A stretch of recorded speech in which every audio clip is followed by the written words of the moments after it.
All right, this is it. Episode 149. We're getting there, guys. So close to almost 150. 150. Almost original. This is the Dragon Knight episode. We have 149 episodes done, and we have one more to get to Mewtwo. Wait, do you honestly know? Do you know all of them? Almost. Gen 1 and Gen 2. It's easy to know the very end of the very beginning, but like number 79 of a is generation, different. Yeah. You don't know like what number 69 is, do you? It's nice, whatever it is. I want to say it's Electro. You know what? I'm looking it up. I don't care. Yes, I am Brandon C. McClure. Welcome to the Fake Nerd Podcast. That's it. With me, as always, is Ben Magnet. Hello. Ryan James Eliopoulos. It's me. I'm Pokemon number 69. And Sparks Witty. If Pokemon number 69 is Lickitung, I'm going to lose my shit. Oh, is it? He's looking right now. It's not. No, it's Bell's. It's Bellsprout. Nope, that's 61. Hold on. Oh, here we go. We're in This is suspense. This is live Pokemon readings. This is riveting. So no, it is Bellsprout. Damn. Okay. Oh, okay. Well, there you go. There you go, guys. Episode, That is a pretty wide mouth for suction. And it turns into Victory Bell, and like if you've seen that thing. And then it turns Weeping Bell first, thank you. Weeping Bell, sorry. Yeah, I'm so Weeping sorry. Bell and then Victory Bell. Sorry, guys. I apologize for my Pokemon knowledge. It's all right. No worries. How's your guys' And its week? mouth moves from bottom to top, so Oh my That's the way I God. like it. as it evolves. This is Nice. the worst. I cannot believe I opened this can of worms. No, it's No, actually, blame me, dude. I was the one who decided to go Episode Pokemon. 149. All right, it's almost like guys. 169. How was your week? It was good. Yeah. I watched a lot of horror movies, and I worked a lot, and I played a lot of video games. I also saw a lot of horror movies, and I actually got to go to sleep at night. Yeah, you watched the entire franchise that we're talking about today. The entire effing thing. Yeah, we watched all the Saw movies. No. No? Wrong No. franchise. Oh.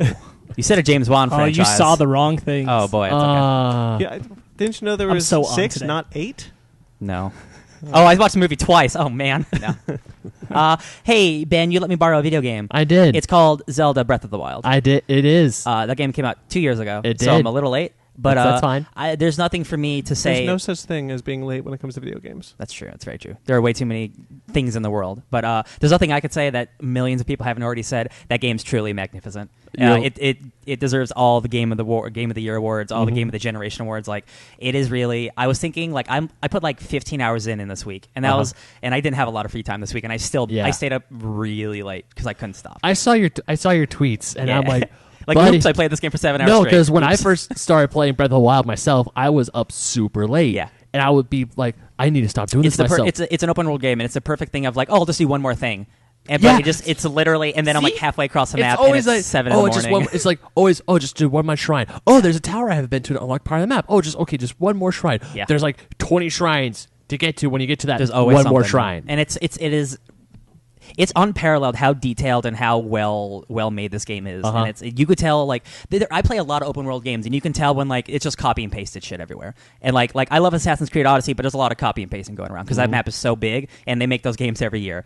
This game, it's phenomenal. It's so beautiful. Every nook and cranny has something special that some guy spent a lot of time doing. There are just dragons flying around that I saw. Look at that boulder. That's a nice boulder. Dude, it's for real. And every Uh-huh. boulder, like, it's placed specifically for a reason. Like, oh, you can stasis this boulder, and it freezes it in time. You hit it a bunch to give it kinetic energy, and then when the time loop erases, it shoots down, and it hits a red barrel that explodes, killing a group of bad guys, and you get the free chest. And there's so many different mechanics and systems going on.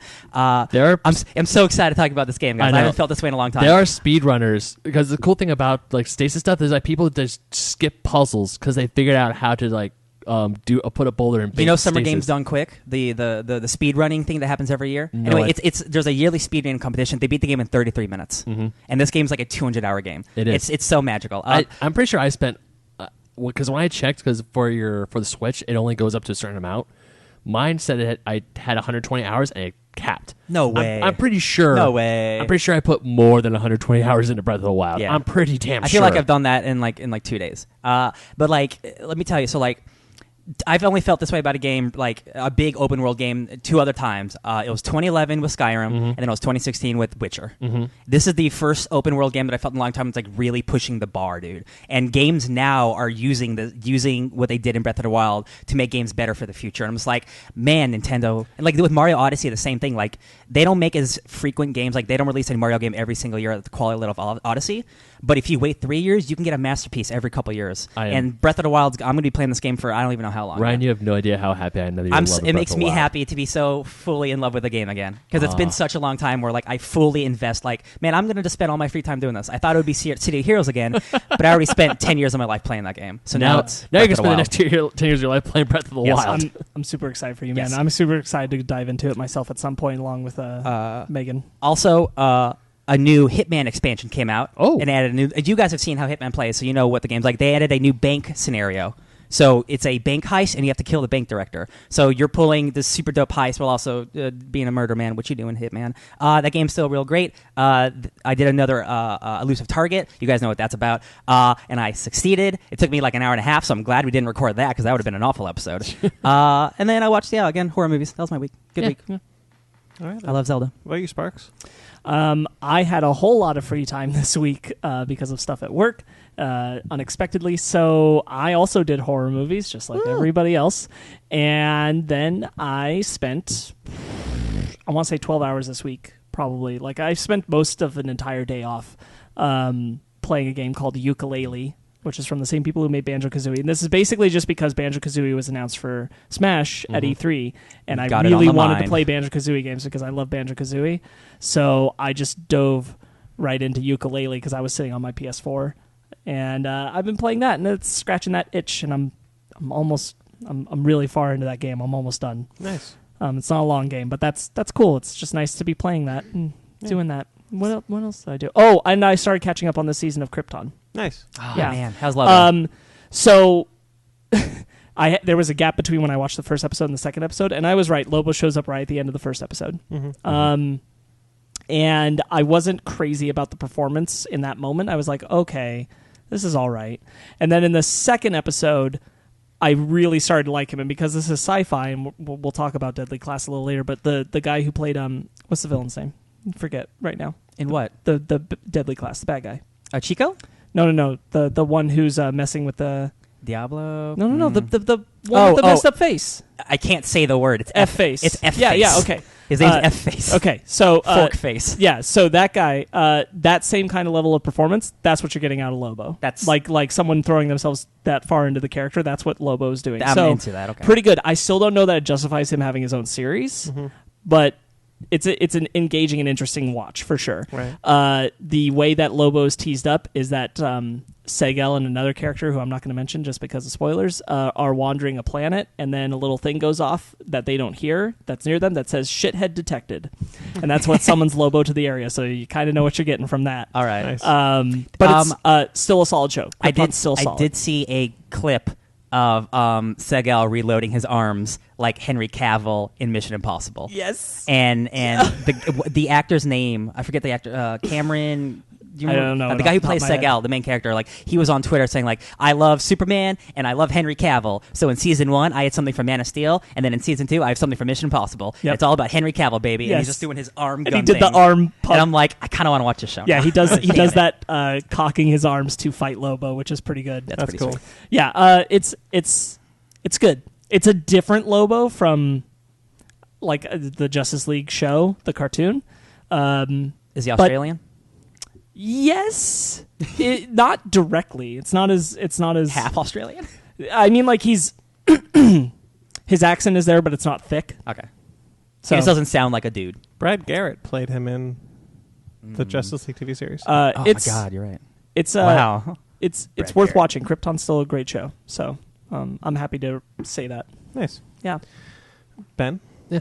Watched a lot of horror movies. Watched all 5 of those Conjuring films, and that was the thing. 6 if you count. Yeah, today. six. Holy crap! I'm so glad I was able to make that showing today. I don't know what the heck was wrong, but like yesterday, You made it, baby. I woke up. I woke up when I wanted to, kind of, thanks to help from someone. And then today, for some reason, my body's like, "Hey, you've been up." I'm Brian. You're probably looking at me going like, "Dude, pathetic." No, man, we all suffer. It's fine. No, because We're all in for this some together. reason, there are times when I'm trying to go to sleep, and then my body's just like, "No, all your alarms that you set, you're not going to wake up to a single one of them." I woke up at 10:50. That's when our movie started today, and I got from my house to the movie theater right in the nick of time. It helps that we have like 20 minutes of trailers. Yep. Yeah, thank Yeah. you. Yeah, I had a similar actually reaction to the day. I was supposed to wake up at 8. Did And then I went to bed. To be fair, I went to bed at 3 last night. Yeah, I think that's why I went like straight to sleep as well. Yeah, I went to bed at 3, and then I just kind of set my alarm at 8 because I had a lot of work to do, and then I didn't wake up at 8. Yeah, Yeah. that It sucks. happened. You did have a full day yesterday. So. You and I had a full day yesterday. So yeah, but yesterday, I mean, even after our day was done, you watched The Nun last night. Yeah, I did. But I think the crown jewel of the week was myself, Sparks, and one of my best friends, Adam. We made a trip out to Frankensons over in City of Industry, and then after that, we went to Lost Levels in Fullerton. And that was Sparks' first time going to Frankensons. Both those places. Yeah, to both of those places. And we had quite an adventure at Frankensons, and it was great. I had a freaking blast. I came home with 9 comics Nice. and a Godzilla figure, Hell Uh-huh. and bought a gift for Ryan. Yeah, you did. Yeah. It made me so happy. Yeah. It was so nice. But see, that's what I was talking about. Like last week when I was talking about me finding the Final Fantasy game, that was him and his Godzilla figure. It's like you find a treasure and you're like, holy crap, it's cheaper than I thought it was going to be. And you just go ahead and go for it. Yeah, and it was the only one there. Yeah. It's really cool. Frankensons No, is so Frankensons is a cool place. I was kind of mad at those guys for getting us right at the end as we're walking out. Like I've already bought 5 or 6 comics Oh, already. yeah? And 6 comics, and then and they were on a good deal, and I was happy about it and everything. And we're on our way out, and then there's one more comic booth, and the guys like stop us as we're walking. And they're like, "Hey, all the trade paperbacks in these bins, $6. Don't care how thick they are." And we're like, Oh, boy. "Guys, Yeah. you're killing me." Yeah, I bought That's a good salesman. Yeah, I got DC Looney Tunes from the booth that I didn't even know my friend of mine from high school, which funny enough, yesterday was supposed to be my 10-year reunion. And then after we were done at Frankens, we were talking to her, and then Sparks was like looking at books, like myself and Adam. We were talking to our high school friend. He comes over. She gives us a sweet discount. I pick up the DC Looney Tunes crossover. It's like all of them Yeah, in like a collection. $8. Cover yeah, price was good. $20. Yeah, that's great. So I'm like, oh hell yeah!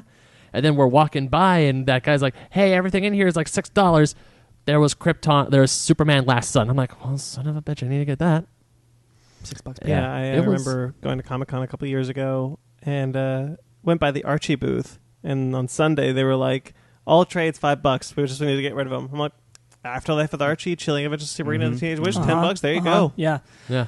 No, it's I was telling Ben while I was there that this is a lot like going to the Comic-Con exhibit floor, but without the stress. Yeah. And the crowd. Yeah. And it's open Like twice a week, it's, right? Yeah. It's crowded, but it's not insufferable. No, it's not a Comic-Con Like, at all. the biggest headache you're gonna get going to Frankensons is Parking. parking. God. That Last time I went, dude, I had to walk a mile. Yeah, Yeah. we got lucky. We got right when we got there, a parking spot opened up right where you walk in, where all the trading cards are, and I'm like, oh, this is great. You guys went early, right, too? We got No, there at we 11. got there at like Oh, okay, 11, yeah, 10. yeah. So right then You it just was got like lucky then, yeah. parking was mad. Parking was like kind of like, oh god. But right when we got there, a spot opened up. And we're like, cool, dibs. We got lucky. Because sometimes you get lucky and sometimes you unfortunately don't. Yeah. Yeah. But Isn't that just life? no, I just love it because the whole time we went. I mean, Adam and I, we've been there multiple times, so we know where to go. But Sparks didn't, so we went aisle by aisle, store by store, looking at everything. And there are times we're looking at booths like giant Funko booths, and Sparks is like, "Oh man, I'm in trouble." I see, I don't know, it's not Bandai, but another company just put out these brand new Gundam Universe figures that are awesome. They're pre-built. They're like the plastic Bandai toys that I still have, and they're awesome. Booths are selling them for $25, and I'm like, I want this because they have the original Gundam Wing, and the Unicorn Gundam. And Sparks over here is like, oh no, you're in trouble. And then I see this one Transformers figure out of the box, but it was King Starscream. Oh, you had the crown and stuff? Yeah. He has the crown, and the guy had him priced for $30. And I'm like, That's not bad. $30 for King's? I'm freaking out. Yeah. And then Sparks is like, oh man, you're in trouble, man. You're in That's trouble. Frankensons is like colon. Frankensons, trouble. Yeah, like we're walking through, and Sparks is like, man, I love this place. This place is great. My wallet's gonna effing kill me. This is horrible. Yeah. It is a collector's paradise. That's great. It is. It's a good place. It is, and the three of us, and Brandon, of course, you're invited to come as well if you're able to, are planning a boys' night to Frankensons. To be honest with you, I remember going to San Diego Comic-Con many times and browsing a lot of the comic booths and feeling like the deals aren't so good I have to take advantage of them. Yeah. They're like all right, but they're not beating like a lot of them are used copies, and they're not beating what I could get on Amazon used or eBay used for most of the titles. I rarely find something there where I'm like, gotta get it. I found a lot more things here where I'm like, oh no, these prices, like, these beat it. These are either equal or better, and I'll go for that. And there are some booths, like there's this big giant guy who has the biggest video game booth there. It's like a huge combobulated mess. And some of the stuff he has in there is pretty cool, but then the prices for things, some booths have better prices for the same item or different items. Like I saw an N64 at one booth that was priced for $50, and he had the same exact one for $60. Yeah, you gotta check around. Yeah, you gotta snoop around. You gotta look around. But once again, you find something you like. It's like last time it's a treasure hunt. Last time I went, I bought the first appearance of the Hulkbuster for $15. Yeah. Oh wow, that's really cool. Yeah, it's really cool. I really like it. There's a lot of cool and there's things always you can like find vendors like rotating in and out, Uh-huh. so there's always new stuff, which Yeah. is the coolest thing. It's like it really is like a Comic-Con without all the shit. Yeah, Yeah, it's great. And also, when we went, they had a Smash Bros tournament going on. Oh, nice. And they also have arcades, or they have an arcade. And speaking of arcades, we also went later on after we had lunch, and Adam and I decided not to go to our 10-year reunion because we were like, we'd rather stay close to home and play video games and not drive all the way out to frickin' Pasadena. Yeah. Uh-huh. We went to Lost Levels down in Fullerton, and they changed their whole layout. Before it was Lost layouts. it was a store, and you have a decent arcade, but the arcade games you have to use quarters. Now it's still a store, but the arcade is like Neon, where you pay $30 or not $30, you pay $5 for 30 minutes or $10 all day. Yeah, that's a Yeah. good deal.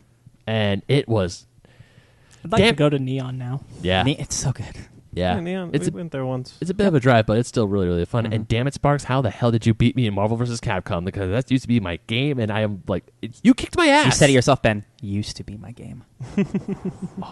Yeah, that was. I felt real bad because he asked me early in the day. He's like, "You want to do Marvel vs. Capcom 3?" I'm like, "I don't know. I don't feel like getting my ass handed to me right now because that's not my kind of game, and I've never touched the arcade version of Marvel vs. Capcom. I'm just not good at that kind of stuff." And then we'd played a lot of other things. And then Ben's like, "How about this?" And I was like, "Yeah, okay, let's do it." And so we go into it, and it went a lot better for me than I anticipated. Yeah. Although the fun thing is we played through all of The Simpsons, the old arcade game. Never got past the first level in that game because, I never played that game free play, so I'd always have to pump quarters in it. And then I'm like, nah, I'm done. I'm going to play something else. He and I played through the whole Simpsons game, and we also played through all of House of the Dead too. I love it. Yep, and I also, you didn't get the chance to, but I played through the entire Star Wars trilogy arcade game. Forgot how much I hate that lightsaber stuff. Oh, yeah. Yeah. Because it's with the inverted. joystick? Because it's Uh-huh. inverted. Yeah, that's always been a bane. Up Yeah, is yeah. down and down is up, but left is still left and right is still right. Whoever thought of inverted controls should Well, be shot. it's only messed up because everything else isn't. Because it's flight controls. It Yeah. makes sense. Yeah. But you, when you're a regular person fighting someone, it's Like, still our inverted. friend Pi really prefers inverted controls. I know there are a lot of people who like it. It's weird. I don't get it. I don't get it. I You don't should get at it. least have the option to change Absolutely. it. Yeah. And it's really frustrating the lightsaber fights because I'm like, I could do this if it wasn't stupid. Yeah, yeah.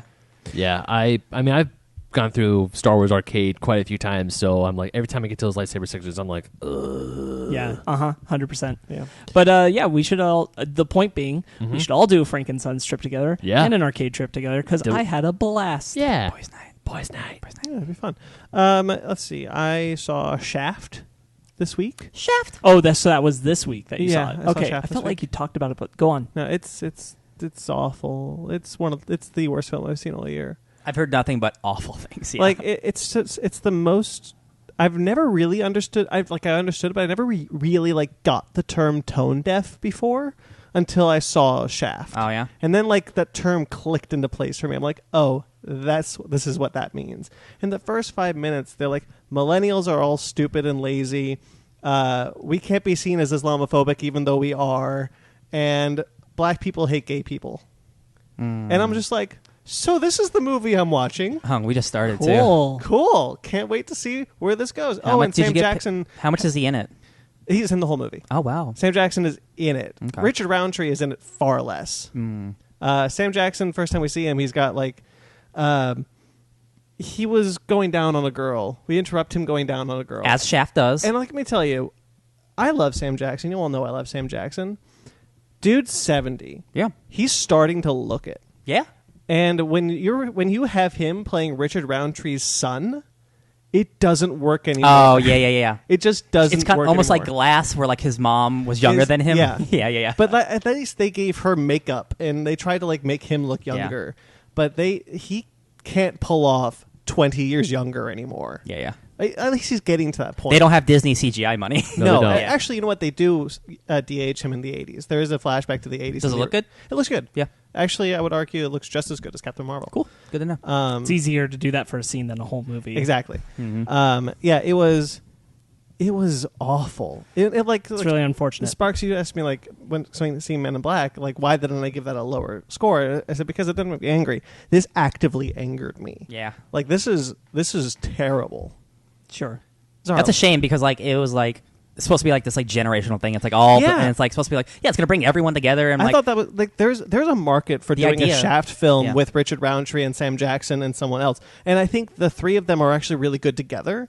The three Shafts are good, and they do the best with what they got. But they have good chemistry. They play off each other really well. But they're all just like, and Richard Roundtree says the N-word more times than ever. which shaft gets the most shafted.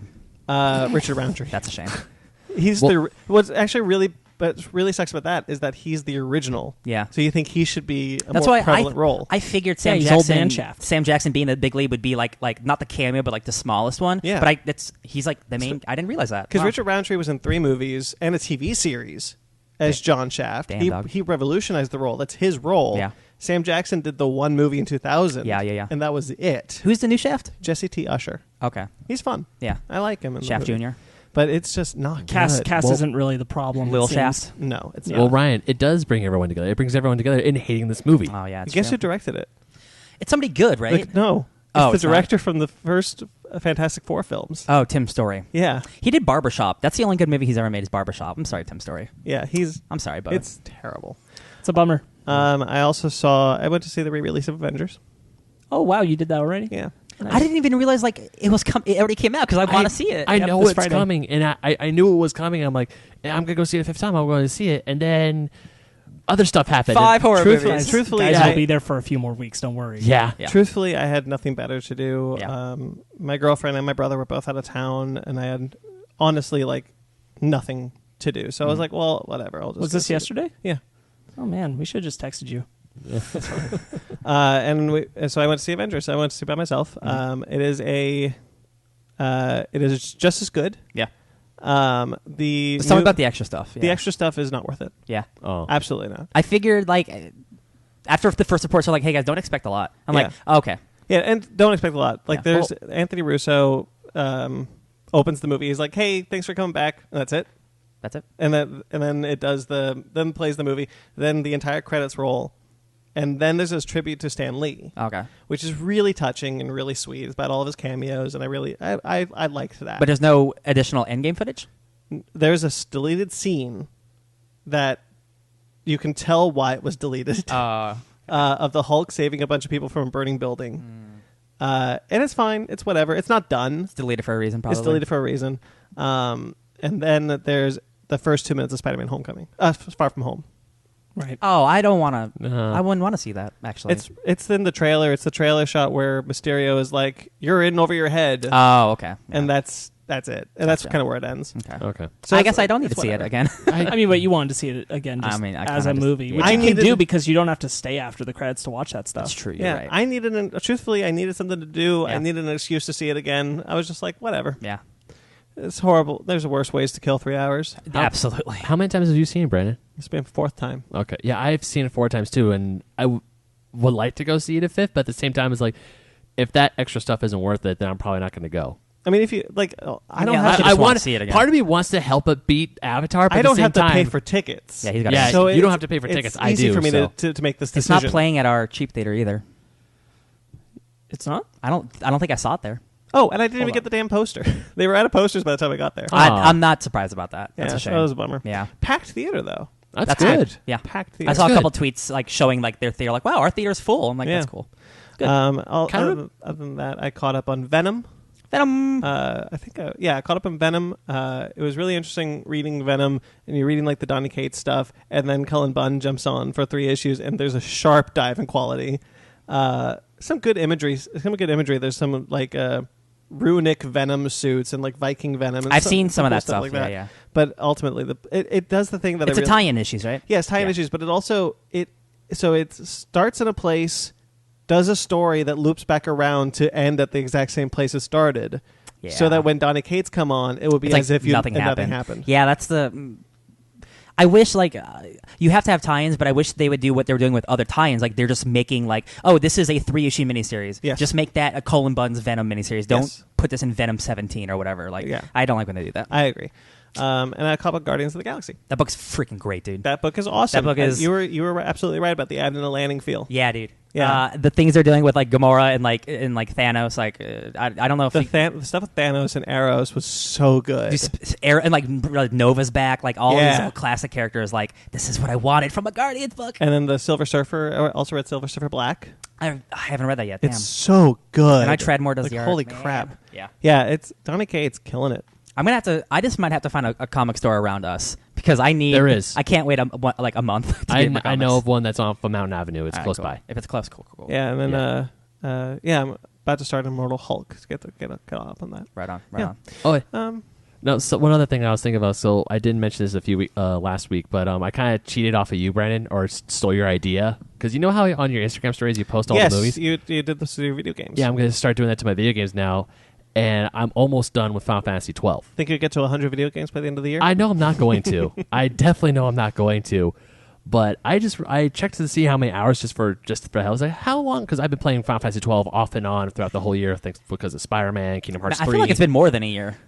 Yeah, I feel like you've been probably. playing this game for a long I have. time, dude. I put 70 hours in that game. Yeah. And I'm just about to go to the last like final bit of the game, but I'm trying to get all like the side stuff done. Mm-hmm. And last night I'm just looking at Final Fantasy 12. I'm like, I love this game. Yeah. And I look over to the side because I want to play Mega Man 11 next, and then Crash Bandicoot because CTR Nitro Fuel just came out. Oh my God. I got The Witcher 3 waiting in the wings, so I'm just like, Ben, you don't even think about The Witcher. 'cause I'm not thinking about that is the- a Breath of the Wild like I am 200 not. hour thing. I'm not thinking about The Witcher, Yeah. but at the same time, I'm looking at 12. I'm like, I know I want to do all this. That's your firstborn child, The Witcher 3. I want to. That's how much time you're gonna dedicate to. That's good. Because so tonight, after we're done with this, I might just say F it and just be 12. Just Yeah. straight because my characters Just are get like it done, man. they're around level 50, and I want to play something new now. Get it done. 'Cause Yeah. I love this game though. Yeah. It's so much fun for me. I feel you. All right, shall we get into our bread and butter? Yes, please. Let's do it. And here's your bread. And your butter. Okay, not in my ear, thank you. So before we get into it, we do have some sad news. This week saw the passing of character actor Billy Drago. Yes, very commonly a villain, most famously for things like The Untouchables and Charmed. I Brit- recognize him from The Hills Have Eyes. I recognized him from Briscoe County Jr., which Yes. is a short-lived TV series. Lots of things. He was also in Clint Eastwood's Pale Rider. That's another one of his big ones. If you've seen his face, like Google Billy Drago. If you've seen it, you've seen his face, and you'll be reminded. He's like, oh, that guy. He's like one of those character actor guys. Yeah. In Briscoe County Jr., he never blinked. I believe. That it. was really- just a skill he had. He was Yeah. really talented, and he was good at what he did, and that's awesome. He was 73 years old, and he passed away from complications of heart failure, and that's really That's a shame. it's a shame. Yeah, it's really too bad. Pour one out for you, Billy. Strong life. Yeah. Wait, how He old kept- was he? 73. 73. He kept working up until 2014, Wow. so that's awesome. Yeah, very cool. Right on. Good for him for having such a recognizable career. Yeah. You know, it's not A-lister level, but you've seen him. Yeah, Yeah. definitely. All right, then to start off, we've got a couple of casting announcements or news. Well, one of them's announcements. Whatever. Ghostbusters 2020 is the official title for the new Ghostbusters film, I'm not afraid of it. as far as we know. And they've recently cast Paul Rudd. Ghostbusters 2020 is the official title. Mm-hmm. Really? Wow, it's terrible. I w- Go I on. wouldn't be surprised if that changes. Most likely will. Just call it Ghostbusters 3. What are you doing? It Yeah. might just be. They might just call it Ghostbusters. Again? No, they can't just call it Ghostbusters. There are 3 films called Shaft. No, I know, but they can't. They wouldn't. But- because of that. That one just came That's out. almost a spit in the face of that other Yeah, one. kind of. There are 2 films called Halloween. I know that Ghostbusters film was Yeah. technically Well, the thing called Ghostbusters Answer the Call, but they still can't do it. Yeah, but Brandon, the Halloween ones, those are like 30 plus years apart. The Shaft films are No, I'm 3 Shaft movies. I'm with you. It's the fact that this would be like an insult to that movie. They have to call it something else. I would not be surprised if Ghostbusters 3 is going to be, because it's all the original cast. It's a sequel Yeah, to 2. they like, have to it's- call it 3. it makes the most sense. But through that logic, why didn't they call Halloween Halloween 2? Which Halloween 2? 2019. Oh, because there's 2 Halloween 2s.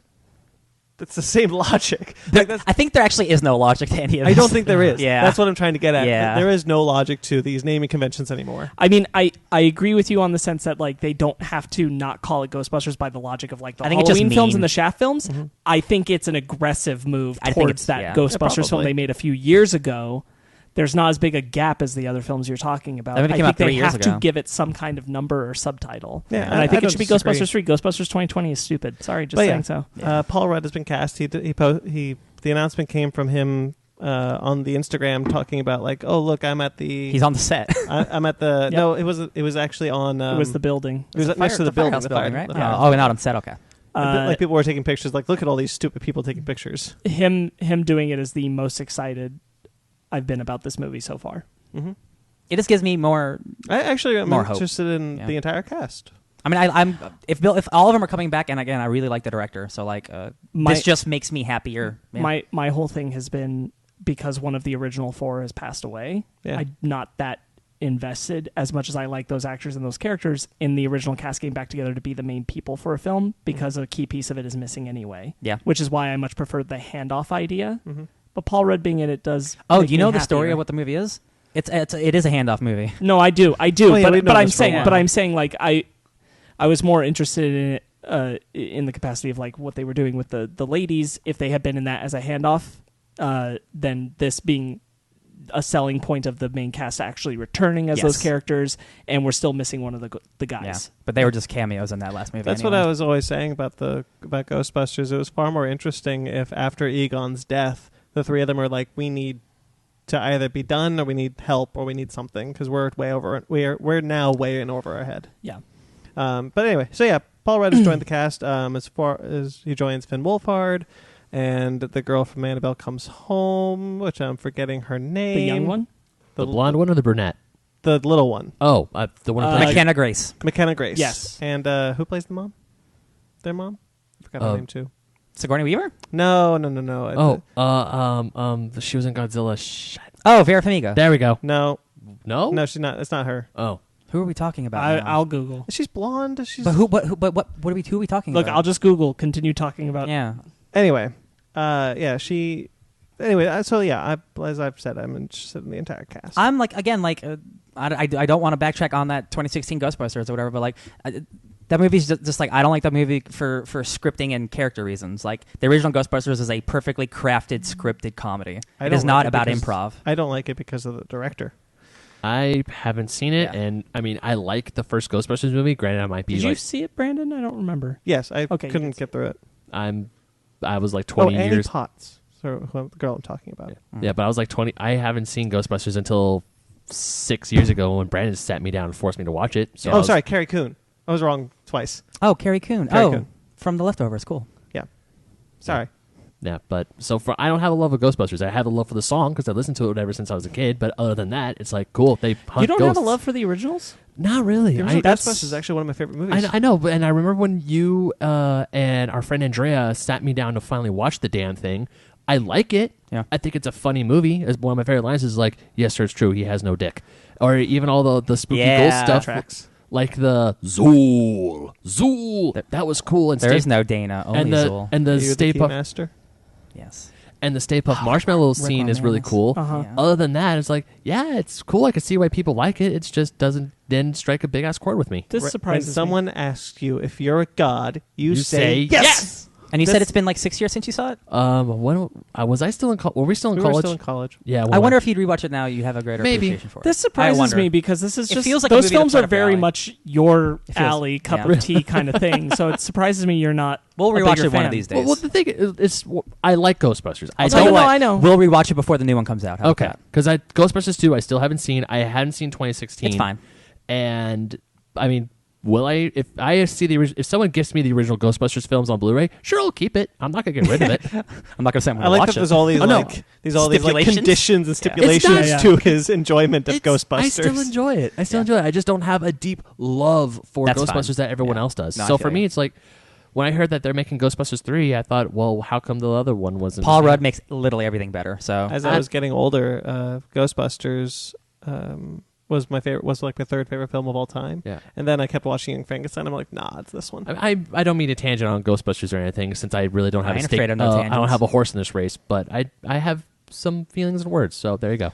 All right, then. Moving on to a film that is officially not happening, which is just hilarious to me.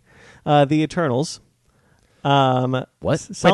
Wait, what? What did you say? No, it's just hilarious to me that we're getting casting announcements for a film that is officially not a movie. Oh. Yeah, I gotcha. Just like Black Widow is filming, but it's officially not announced. Right. Man, the news on that movie, what's in that movie makes me so happy. Oh my god. So The Eternals was reportedly casting Salma Hayek. Yep.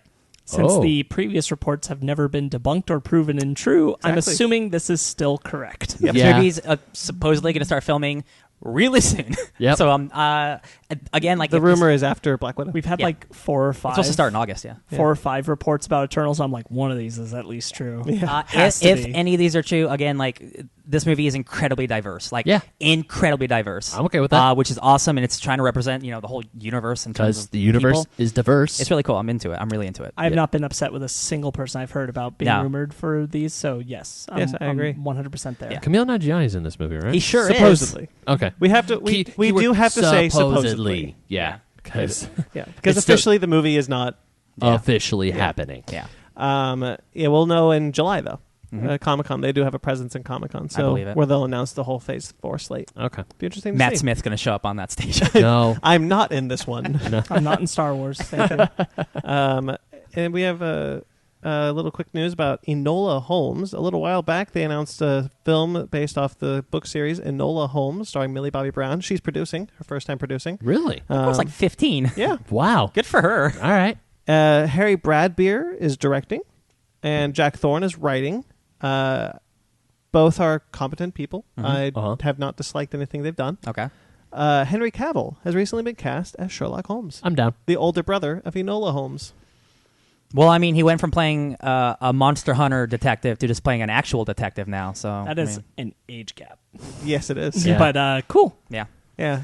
No, I'm super excited. I just like Henry Cavill. Yeah, me like too. And his take on Sherlock Holmes, I'm sure, will be interesting. I bet he's going to be incredibly charming. I mean, like I'm thinking like Man from U.N.C.L.E., but He's already. Yeah, I think so. like Man- be just more spy stuff. Also, be cool to have just.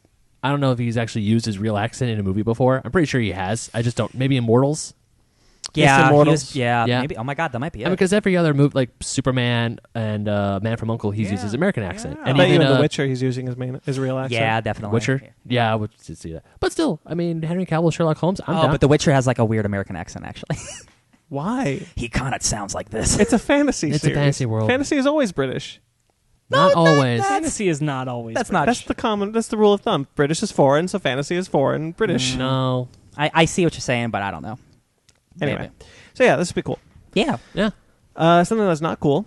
Deadly Class was officially not picked up by another network. Yeah. Oh yeah. Rick Man, Remender. we tried Time to so talk hard. about this. Rick Yeah. Remender said so on Twitter. It's not happening. Yeah. All the It's a bummer. fans tried real hard. The actors have talked about it, and it's sad. Man, this is one of the things get canceled all the time, but like I have never seen an outcry. Well, I mean, because I'm into this stuff, but like on Twitter, like every single actor on that show was constantly tweeting about it because they love this show so much.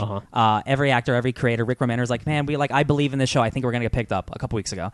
And today's like, no, man, it's not happening. It really sucks. But we have the comics; they'll always be there.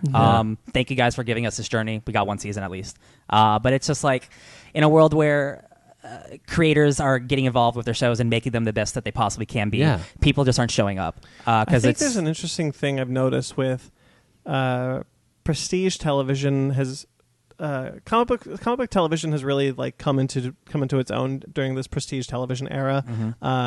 Really trying to make something special, but for whatever reason, the more niche comic properties, Deadly Class, Preacher, although Preacher did pretty well. Preacher is like Preacher's I think fine. It's going to have a fourth and But final I'm season. using that as an example to Yeah. continue this thought. Yeah. Like things along those nature, the prestige comics, the idea that they're not superheroes, They're not Batman, Superman. they're not Batman, Superman. They seem to have a difficult time keeping an audience. Not so much finding, but keeping the audience. And I'm Yeah. not too sure why that is. I think that this show would have done shouldn't have better been on if it Sci-Fi. started not on Sci-Fi. Yeah, because something like Lucifer is on I like don't 5 think this would have been seasons. Yeah. canceled after a season if it wasn't on Sci-Fi. I don't think a show like this belonged on Sci-Fi. I don't think the audience that watches Sci-Fi wanted this show, but an audience that watches FX or Yeah. AMC or Netflix, they would have watched this show. I agree. I have a feeling Deadly Class would have done amazing on FX. Yeah. Because look what I think Umbrella Academy. If it wasn't for Umbrella Academy, probably Deadly Class could have found a home Yeah. on Yeah. Netflix. I mean, Honestly, this because you brought up Preacher, like this would have fit just fine on FX. yeah. yeah. And look what FX is doing with Legion. Yeah. Yeah. Legion's coming up. Deadly and that's Class gonna- would have done Oh, just yeah. fine. Its audience Especially- is 100% the kind of audience that would have watched this show. I would say if it wasn't for Sci-Fi, definitely FX or AMC would have taken Deadly Class and ran with it. And you know what? Like, let's not bash Sci-Fi. No, 'cause I'm not- They put in a lot of money into this film, a lot of creative talent. It's into not the me series. bashing Sci-Fi. It's me saying that the audience that typically watches stuff on Sci-Fi, this is not a show for them. Exactly. I don't even think Happy was, but Happy was more comedic in nature. People are willing to give that more of a shot. This was not This more was- comedic by nature, and it didn't sell itself that way because it shouldn't. And I don't think that the audience was going to be there on this channel for that show, but they would have been because it's over at FX or AMC because that's more the kind of material that's there all the time anyway. Yeah. Yeah. And I don't think that it would have been canceled after a single season if it had started there, which is what sucks. Yeah. Because it's a quality show, and it's a real shame that none of those networks decided to pick it up. I mean, I'm really shocked. It's a bummer. I I am too. I really thought that FX would go for it. I to be honest. sadly, when the show was coming out, I didn't have a way to watch sci-fi unless it was on the phone. I had to do that whole sign up, but just jump through the hoops so you can try to watch some of the episodes. Yeah. And I remember watching that first episode. I'm like, yo, this is like really good. I was really looking forward to getting to the Acid King part because that was one of my favorite parts. And you of- still should. Like, it's still worth watching. Yeah. Just because it's canceled, you should still watch it. yeah, The DVD sales. yeah, Well, I mean, like, you might not be able to save the show, but the art is still there to be appreciated, and it's still good to go and do that.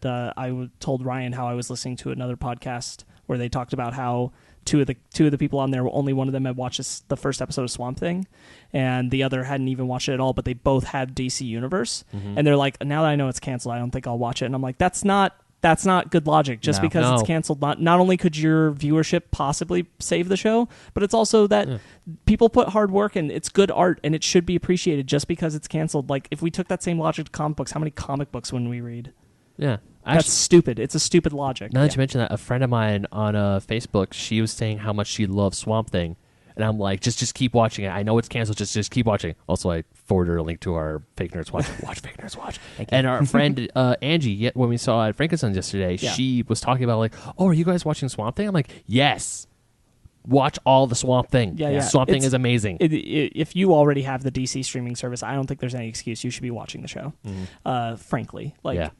there's not that much on there to begin with. If you have it, you should be watching the Yeah. show. 'Cause you're not watching that Birds of Prey show. It just baffles me when people have a logic of I like, own oh, that. because it's canceled, it's not worth going to. And it's like, just because Deadly Class is canceled doesn't mean that first season isn't worth Right. watching. It is quality entertainment, and you should be watching it. Yeah. All right, so moving on. Final Fantasy is apparently getting a live-action TV series by Hive Mind, which is the developer behind The Witcher live-action series. Oh, okay. So yeah, this is set. What was this? This is Final Fantasy 14 Yes. set. Final Fantasy 14. For those of you who do not know, Final Fantasy 14 is a vastly large MMO.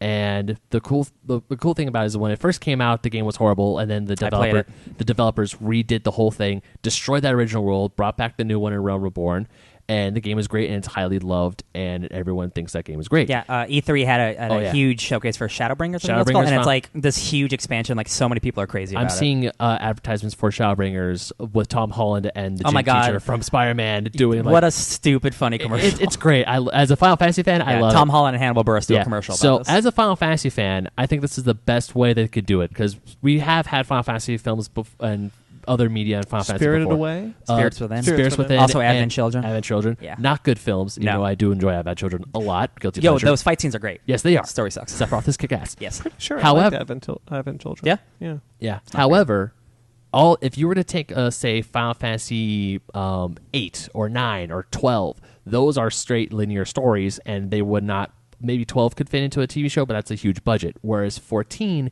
you can make it's an MMO, so you can make completely. You can make new your own characters. original story just using Final Fantasy. Exactly. It's the smartest, like you said, it's the smartest thing they could have done. It with is. this. It is the smartest. Because they're not going to make a Final Fantasy VII movie. They're not going to make a Why Final does it Fantasy need to X be? show. Why does it need to be set within a game? Couldn't it be set? It could, but The thing say is, Brandon, they tried that, and it's called Spirits Within. if and it didn't they work. let's say they want to make a movie that takes place in the world of Final Fantasy VII, then everyone expects all of the characters of Final Fantasy they VII. expect Cloud, Sephiroth, Aerith, Because all of them. you would not make a Final Fantasy VII movie without those characters. Exactly. With this world, there are like main characters in the world, but you yourself, Yeah. your created character is the main character. Yeah, so and- they can do something completely original. Like the only main character, quote unquote main character, is a Final Fantasy staple, Sid. yeah, He's but that's gonna in show- every single game. That's Exactly. a shopkeeper. He's going to show up eventually. They said they're going to be chocobos. There'll be everything that's in like Final Fantasy. Every game, it's like a staple: chocobos, shopkeepers, like Moogles. Yeah, Moogles? Moogles. Moogles. All like the world stuff will be there, Yeah. but having its own original story just allows them to be free, Which I'm okay- Is, which is smart, and they're not tied down to someone else's story. Right here, the show will feature Sid. yeah, Yeah. exactly. According to the press release, the original story is going to explore the struggle between magic and technology in a quest to bring peace to a land in conflict. Wow, that sounds like Final Fantasy. That's 14. That's Final That Fantasy sounds 14. like a lot of Final Fantasy. I'm great. I'm happy. We don't know what's network, if it's going to be on. I'm assuming Netflix, because the guy who's doing The Witcher is behind this. Yeah. So I'm assuming a Netflix, which I'm okay with. But I don't know if it's going to be live action This or. will be the first thing that Sony Television has developed. Yes, as I believe since so. they launched their new kind of okay. branding. Yeah. Yes. So I don't know if it's live action or animated, but I would assume live action. I would assume too. They said live action. Did they? Okay. Okay. Cool. Okay. Well, if Sony's fronting the money for this, and Final Fantasy is a big pull. They better front more money than they did Powers, because my God. Gee. I Yeah. can't wait to see all the live action costumes with all those belts and zippers. That's good. Oh man. I mean, I'm hopeful, but at the same time, I'm very cautious. You know what's our first test of live action super silly anime stuff? Witcher? Monster Hunter. Oh shit. Because that comes out next year. You're right. I don't So think that that's soon? I don't Yeah. think that's a fair test because this No, is but those are dudes in giant No, pouches I and agree, stupid clothing. I agree with you, but this is being done by the guy who adapted the Resident Evil films, and those, this is going to be a far cry away from. No, the this isn't Monster, Far Cry, Stop this is it. Monster Hunter. This Yeah. is going to be a far step away from the Monster Hunter games. No, I and we know. already Yeah. know that going into it. This probably will be more dedicated, so I don't know that that's No, a but- fair example test.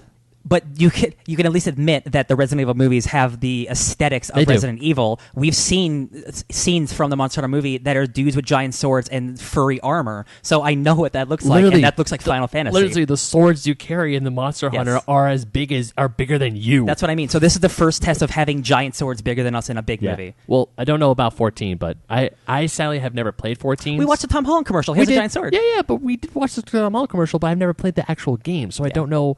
Because they obviously will throw DLC stuff like, hey, use Cloud's Buster Sword. Bandits of in Final DLC. Fantasy. Yeah. There's a giant sword in it somewhere. yeah, I promise you. Yeah. Yeah. So Giant swords Chris for life. Parnell of the of Sony Pictures Television, he's the co-president. He said this: Final Fantasy XIV and Eorzea, I've tried to pronounce that for a while, That's the world. That's the world. Don't worry about it. are the perfect gateway into Final Fantasy for longtime fans and newcomers alike. This show is about embracing and embodying all of the elements that have made the mythos such an endlessly captivating phenomenon, and it's an immense honor to be bringing all of the world, all of the world's iconic characters, settings, and concepts, including fan favorites like Sid and, of course, the Chocobos, to life for the television audience. Chocobos are super cool. They are adorable and cute, and I want to ride one. Oh yeah, So yeah, that's that. that's cool. Yeah.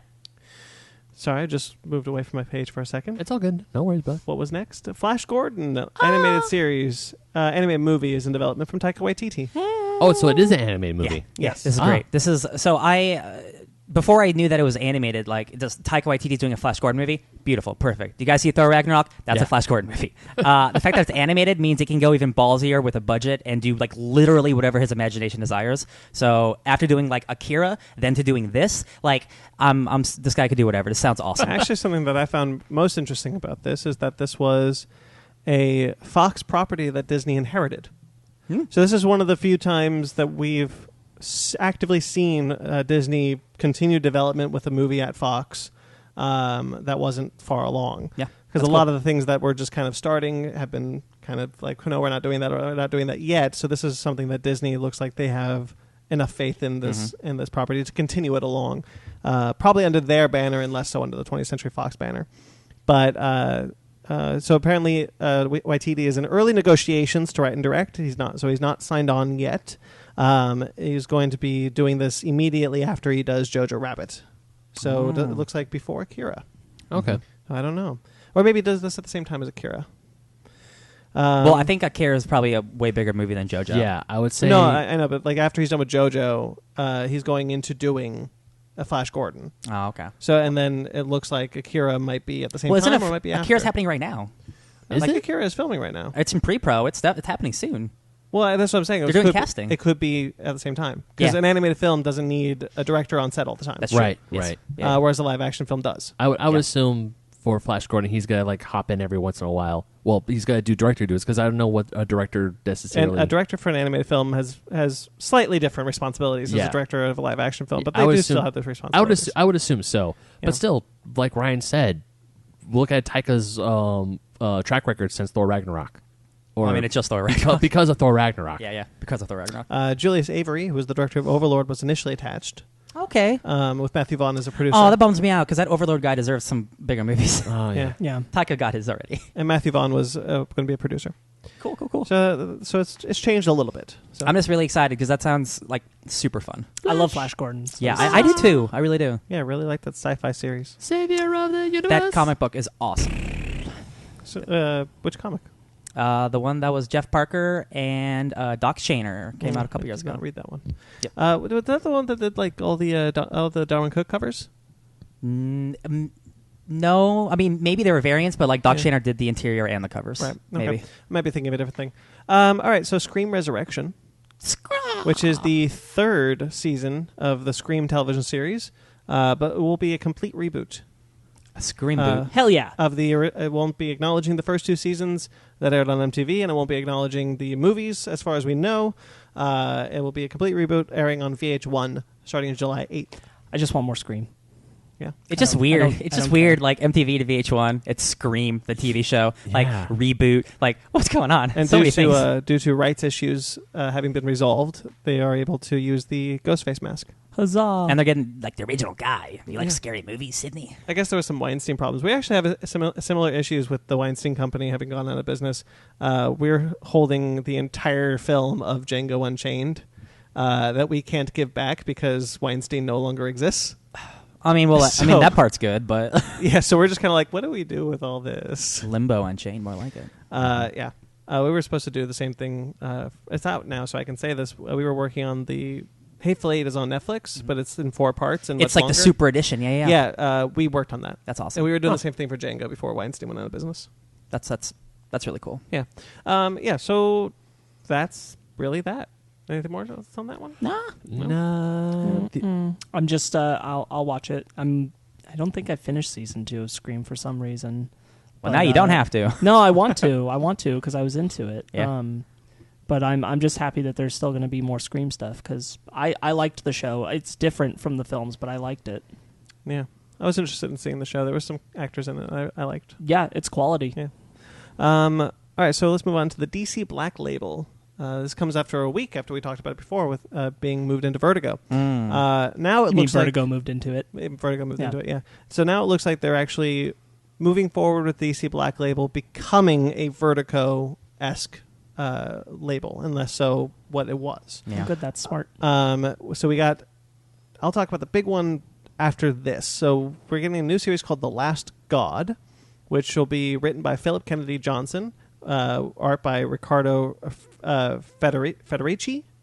It's a Federici. creator-owned series, so much like Vertigo used to do with creator-owned series. The solicitation for this says, 30 years ago, a fellowship of legendary adventurers saved their world by slaying the demonic tyrant Mol Ultep, the last god. Following his downfall, the realm entered a new age of peace and prosperity, but a generation later, when the leader of the original fellowship dies, their children and successors learn their terrible lie. The last god still lives. A new generation of heroes must unearth the secrets that their parents kept and set out to Wow. finish what was started 30 years ago, and this time they must not fail. So it's going to be a dual narrative. We're going to see both This narratives. sounds, man, I don't think you guys read it, but this sounds a lot like Jupiter's Legacy. Like almost, really? Yeah, about like families and like the kids of the old parents and like they defeated an ancient evil and it's like coming back. I'm like, holy shit, this sounds just like Jupiter's Legacy. This is October. This will release on October 30th. It'll be a 12-issue maxi series. It's going to be more in the horror bent. I'm into it. That sounds cool to me. Like Black Label is doing. Yeah. Yeah. Then the other thing, the big news, Joe Hill has signed an exclusive contract to curate a new line. Have you of talked to Black Joe Hill Label. recently, Ben? What? Joe Hill? What? Stephen King's son?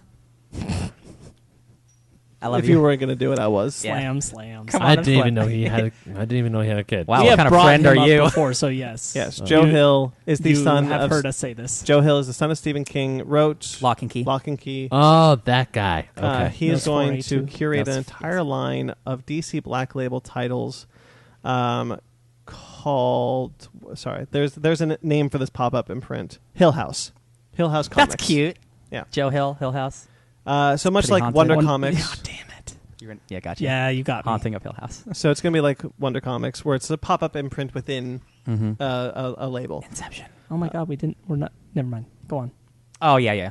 So the four books will be The Dollhouse Family by Mike Carey and Peter Gross, The Low Woods by Carmen Maria Marchado, and this just says Danny. That might be a typo, or he just goes by Danny. Hey.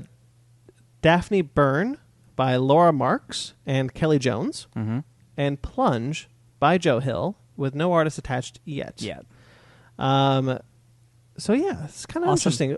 A line of horror comics. I wish it was called Vertigo, man. I'm being honest. Yeah. Because this is literally Vertigo. Yeah. It's like, wow, here's a bunch of cool creator-owned books. Yeah, that I exactly. That's the thing. Like we were talking about last week. Why didn't they just call it DC Vertigo? Yeah. Yeah, just keep it the DC. Just Oh, put well. DC in the front of it. That's what everyone called it, anyways. But all right, fine. I'm just glad that like they are doing creator-owned stuff still with DC. Like, Yeah. do whatever you want, just make it mature. Like, cool, that's cool. So it looks like, you know what? They said that nothing was going to change. Except for the name. Looks like nothing changed. yeah, Yeah. it's The true. name is stupid. Yeah. Yeah. But yeah, this is cool. This is I'm good into news. More I sat on, I was like, man, that is stupid. Does Jeff Johns' imprint still exist? No, Killzone? as far as I know, it doesn't, because Killzone... Did they announce a cancellation of that? No, they didn't. So what happened was the first time that it was announced, the solicitations for Shazam had it listed under Killzone. Oh, and really? then from then on, it then never showed up again. I don't know what happened with it. I thought it was also supposed to be like a mature thing because Shazam's not mature. It wasn't. It was just supposed to be Jeff Johns' Oh. curated imprint. Oh, well, we'll get rid of it. It just kind of feels like... I've said this before. I think there's a rift between Jeff and DC right now. Yeah. Really just... I feel like there's some rift there that probably stems from Doomsday Clock. Yeah. So but I don't know. But the first title that will come out from Hill Comics will be A Basket Full of Heads, which is going to be written by Joe Hill, and art by Leo Max, Leo Max. which I don't know. It's and then so 5 series, and Joe Hill had this to say: anyone who's paying attention knows we're in the middle of a new golden age of horror. Films like Get Out, Hereditary, It Follows, and plain old It have raised the bar higher and higher. So there just wants to have the creativity. I'm really glad he mentioned It Follows in that. That's awesome. Yeah. Yeah. And plain old It. Yeah, so it'll be interesting to see what they go with this one. I'm into, man, you know me, I love horror stuff, so give me more horror comics. Yeah. Especially if DC's putting them out. Anything else you guys wanted to touch on before we move into trailers? Yes. So Marvel is, I'm pulling it up. They are making one-act plays intended for high school productions. This is super weird and cool. This is going to be officially launched as Marvel Spotlight, a collection of one-act stage plays starring different Marvel superheroes and designed for the teenage demographic. And the first round of scripts are starring Thor and Loki, Squirrel Girl, and Miss Marvel. That's awesome. Good They're written characters. by two-time Tony-winning actor Christian Borle. One is Hammered, a Thor and Loki play, revolving around teenage versions of them, competing for the favor of their parents through Asgardian rites of passage. And there's also penned by Karen Zacharias, founder of the Young Playwrights Theater. Squirrel Girl Goes to College, a Squirrel Girl play, follows Doreen Green as she attempts to balance her studies at the Empire State University with her superheroing. And then written by award-winning composer and playwright Masi Asarai, Mirror of Most Value, a Miss Marvel play. Stars Kamala Khan on journey of self-acceptance as she struggles with letting her desire for superhero fame take priority over her school life and personal relationships. Heck yeah. That's cool. They're currently available for retail purchase, licensing within the educational theater market through Samuel French. And yeah, they look really cool. I'm actually super into this. I'm glad this is happening.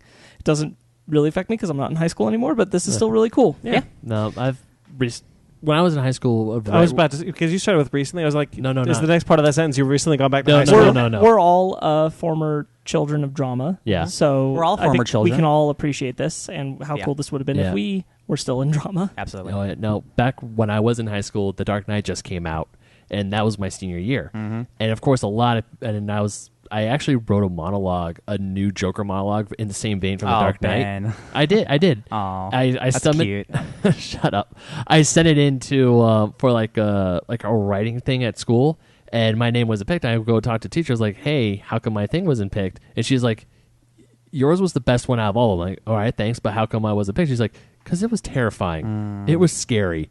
And then after I graduated, I was like, "Man, you know what would have been cool if I actually wrote some scenes of about Batman's villains before they're like actually villains." I had this whole thing. I had a title for like a collection Gotham? of short scenes. No, Rogues Gallery. Gotham. They were all about Batman's villains before they became villains. Yeah, Gotham. It was gonna be better than it was gonna be better than Gotham. Sparks, Shut up. didn't you do a Joker monologue in high school? Yeah. Mm-hmm. Yeah, you wrote one kind of in the vein of Killing Joke, didn't you? I took a blend of Killing Joke and something else, and I think it was 3 different pieces, and I built some bridging dialogue to make that all into one long monologue. Yeah, I recall that being really cool. Thanks, I did a man. monologue from Chasing Amy, where Ben Affleck confesses his love to a lesbian. Nice. Cool. That's a great movie. It was like for some arts festival, so something. You also played Captain Hammer. I did play Captain Hammer once that happened. All right, let's move into some trailers. Trailer time. Trailers. Teen Titans Go versus Teen Titans was officially announced. Yep. As a straight DVD movie. Well, it's already been announced. Well, I we know knew about this a while We knew ago. about this, but I thought this would be a... I thought initially when I first heard about it, I thought it was going to be within the TV show. Yes, and then I thought... I also did. And then I thought possibly another feature-length movie. But straight to DVD surprised me. Yeah, I thought it was going to be a 30-minute special thing on the television. Yeah. I'm glad it's going to be like a full film. It's going to be straight to DVD. Makes me feel like the quality isn't going to be there if it's straight to DVD, though. I mean, compared to the like same- Teen the same- Titans Go to the movies. right, but Like- that's the same. It's the same people. It's the Yeah. same people who make the show. Then why not put it in theaters? Because That's the thing. that's probably not their choice as much as it is like Yeah. Warner Brothers saying like, oh yeah, but we don't want to. But I'm saying like getting all that Do that goodwill again. of like, oh wow, everyone wants to see the original Teen Titans. Like you'd think putting it on the big screen if this is a full length movie. Like for me, hearing it's going straight to TV means like they don't believe in it. That's what it appears to me. Well, also they have. Yeah, they probably don't believe in it as much, but also look at all the other straight to DVD films that have done decently well.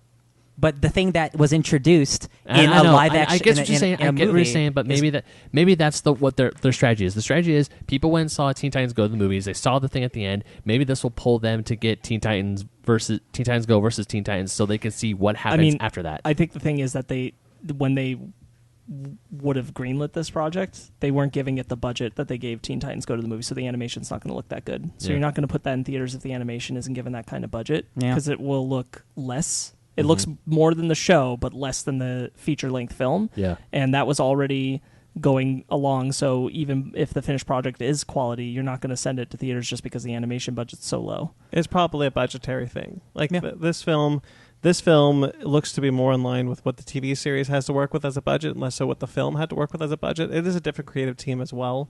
There were handoffs between the film, but it wasn't. There's a lot of people worked on that film, Yeah. whereas not a lot of people are working on this film. Right. So I think that has a lot of factors to do with it. I don't think it is a quality thing. I think it's just kind of a budgetary thing. Yeah.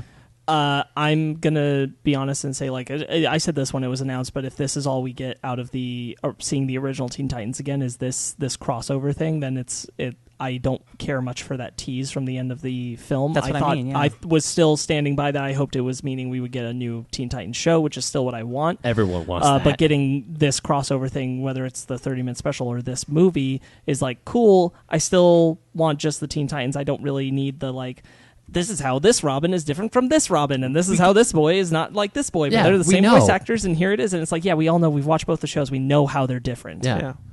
I think that there is probably something. It feels almost like Warner Brothers or Warner Brothers Television, Warner Brothers Animation, whichever one controls the green lighting for these shows. It feels like there's a lot of teasing going on. Like, we'll give them the post tease at the end of Teen Titans Go to the Movies. We'll give them this, and then maybe they're just kind of keep throwing these little nuggets to see how people react and maybe get the show back. I'll tell you what my issue with it is that I like Teen Titans Go fine, but it is a very certain type of writing style, and sometimes it gets tired, and sometimes their jokes are really bad and stupid, and they not only stick to their guns, but they don't take criticism well at all. They like to make fun of the people who don't like their show. Yeah. And I don't appreciate that. They have used the original Teen Titans in reference a few times, and sometimes it's good and sometimes it's not so nice. And sometimes it's a trick on the audience, like, hey, you like this thing, right? Well, F you, it's not that thing. Yeah. Don't appreciate that. Those are the people who are handling this, and I don't want them to do Teen Titans if they were to bring that show back. And I think that's the whole thing, is they don't want Teen Titans to be under anyone else's control right now for television. Right. And that's the whole thing. But I don't want them doing the Teen Titans show, so kind of in a catch-22 on I would that. hope that, much like Young Justice, if they ever brought back Teen Titans, they would bring it back with the original creative But I team. don't even know if those guys are busy or what they're doing right now. So Yeah. that's the whole thing, is that would those guys be able to come back? Would they come back? And would the current creative team, Teen Titans Go, even be willing to share their voice cast and everything to do it? Because I bet you anything, because that show is making profit, they get a say-so in what happens with Teen Titans right now, because they're the guys making that call. And they've already made it clear that they want to keep doing the show as long as it's making them money, essentially. Yeah. True. Well, we'll just have to wait and see, I guess. Yeah, this is the first time that they're going to be handling the Teen Titans original characters themselves. I'm not super I'll looking be forward honest, to it. I watched that trailer and it just felt weird. It just felt off. Like, those characters. It feels like the gimmick is, look at the different personalities. Here they are. But more than that, it felt a little malicious towards the original Teen Titans. Yes, and that's entirely the spirit that in many ways they've shown over time. I felt that too. Yeah. Because I saw the trailer, and obviously my camp is in the original Teen Titans camp, but it still feels like they're really showcasing the Teen Titans Go than the original Teen Titans, because the pull here is the OG Teen Titans. Yeah. And yet There's also the Judas Contract Teen Titans in this movie, too. Really? Yeah. It's like a Teen Titans of the multiverse crossover, so it's not just the Teen Titans versus the Teen Titans Go. There's more Teen Titans teams. Okay. The further that we get away from letting Teen Titans, that old series, and Teen Titans Go be separate entities, the worse I think it is. Yeah. I prefer that show be respected as its own thing, because it's not the same. And Teen Titans Go is fine in its own right and for what it does, but I don't like that we keep pandering to the original audience without giving the original audience what they actually want, which is just those characters, that story. And they're not doing it. They're just doing all these things to kind of keep it in conversation. Right. And I don't appreciate it. That's a good point. All right, so let's move on to our next trailer. Charlie's Angels. Heck yeah. Wow. I wish I would have saw this on a bigger screen, because unfortunately I had to watch it on a phone. Like, Sorry. we watched it on... No, it's not your fault. It's where we are. Why is your phone bigger? Why didn't I don't you bring have my an iPad? iPhone XX? I ruined the film industry. I'm sorry. But like, I just wanted to see like more details, because like this movie just looks like a lot of fun. It does. Like, we were just talking about, like, we need more like female-led, just fun action movies. Like, we were just talking about that. We're I'm like, getting one. This is exactly what we asked for. But here's the thing. I did a complete 180, because when I first heard that they're making a new Charlie's Angels movie, my response was, I mean, couldn't be. Look, the thing about Charlie's Angels is property that is beloved. Yeah. Nothing they do, those McG films, this movie, can't be any worse than anything else from that franchise. Yeah.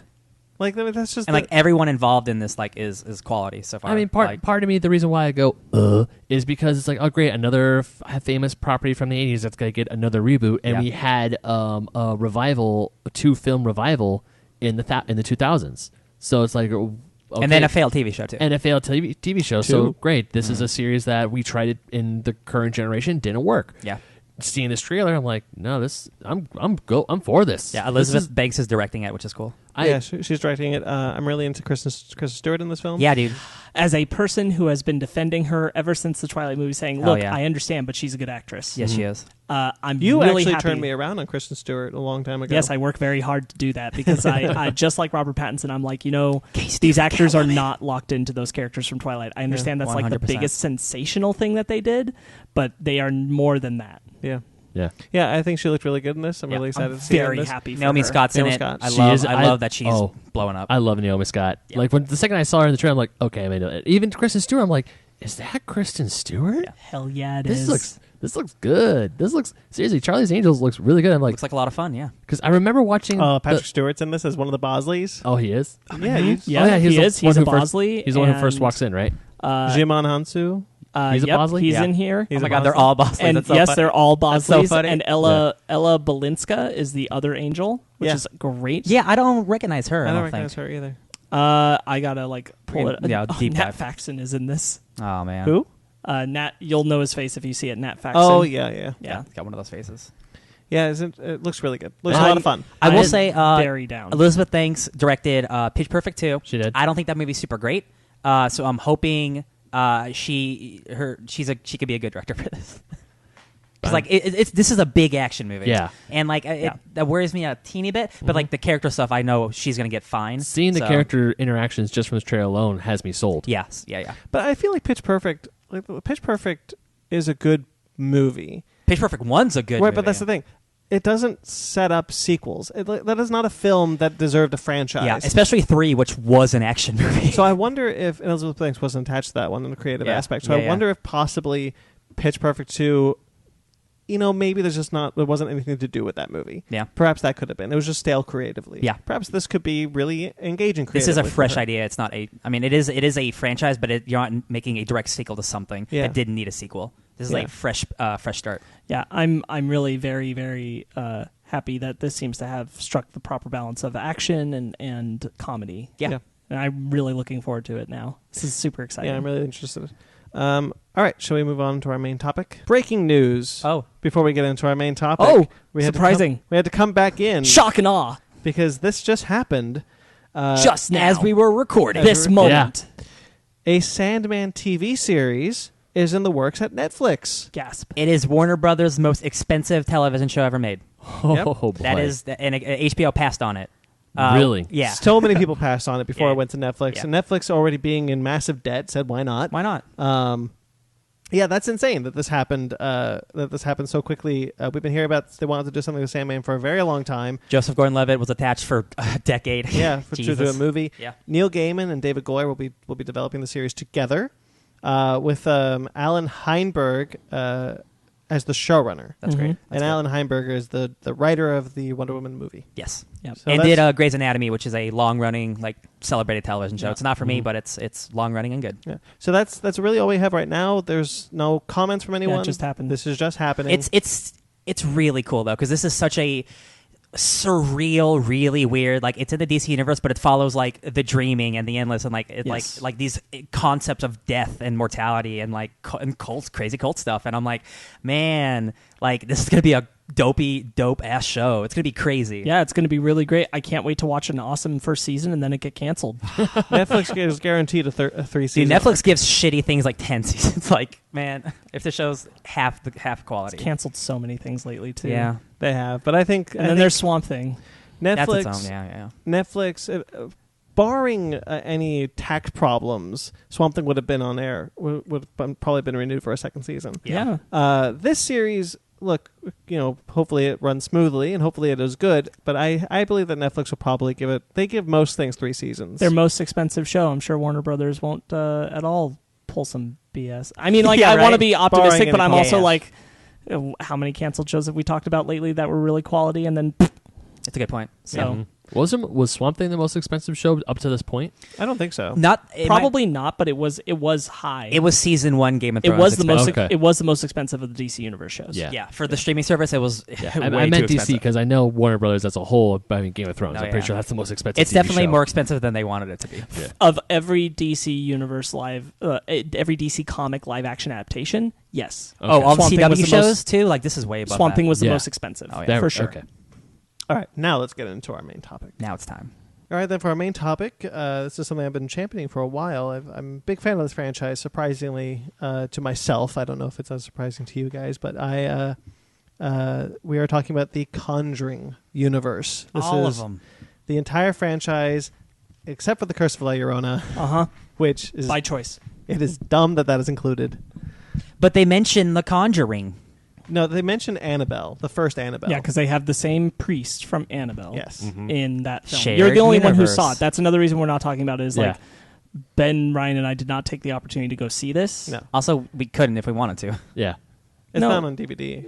No, I mean like when it was in theaters. Oh, when it was in theaters, yeah. Because it was Before just we- recently. No, yeah. The connections to the Conjuring franchise are so slim. You cut out 10 seconds and it's not a Conjuring. The only movie. reason I kind of wish I had is because that director is now directing Conjuring 3. Yes. So I kind of wish I had seen it. Yeah. Just to have an indication of that. That's Yeah. a big. So we're just not going to touch on that one. But whatever. Yeah. We've seen the other 6. Sayonara. La Yes, so we've Llorona. seen the other 6, so I figure we'll start in release order, Sounds good. which would put us with The Conjuring, the Yep. one that started the whole thing. So what do you guys think about The Conjuring? Ben, you've seen them all recently for the first time. Yeah. And that's some spooky shit. Yeah.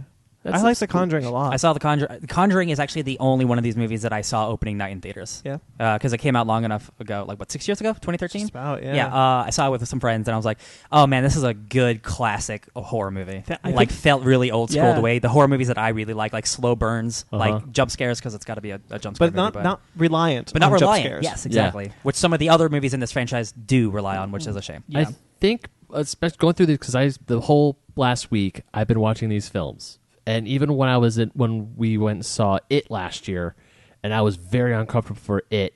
I think I know what my defense mechanism is against these type of horror movies, is that I put it in a way. This is gonna sound really weird, so forgive me.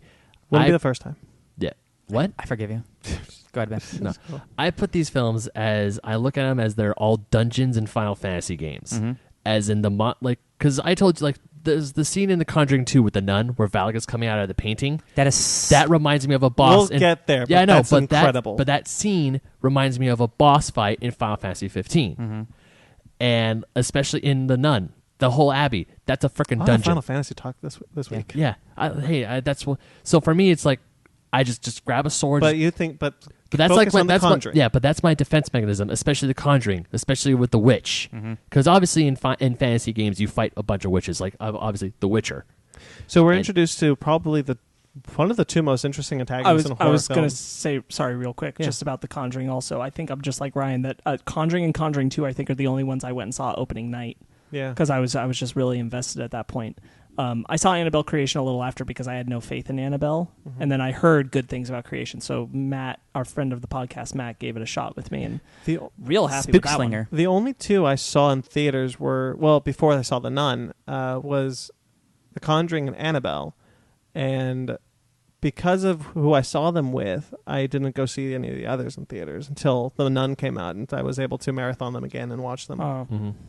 I really like this franchise. I think it's really solid. The Warrens are great characters. They are. Fun characters. I really like Patrick Wilson and Vera Farmiga in The Conjuring. I really like how, especially the setting for the first Conjuring film. I love that the creepy house in the tree. Like, it's just a family moving into their new house. Like when they find the cellar, and Why was it boarded up? Who knows? yeah. One of the things I want to say, like, it's scary. I mean, yeah, there's jump scares, but it's scary because you see one of the girls is staring at what, especially with James Wan, I noticed in a lot of the Conjuring films, is that the thing you're supposed to be looking at is in complete pitch black. Everything else is lit except for the area that's supposed to be. So it's like there's a thing over there, and then every time a character goes into the darkness and they come out, like there's nothing here. You're just like, This is a good thing. what's going on? This is really good that we're an audio podcast, because I'm going to make an audio noise. But when we're when when the mom thinks she's playing hide and seek with her kid. Hide and clap. And she goes into the cellar like, is there anyone down here? And you just see from behind her the hands come out. And he's like, oh shit. That's the spookiest moment. That part got me. I'm like, what?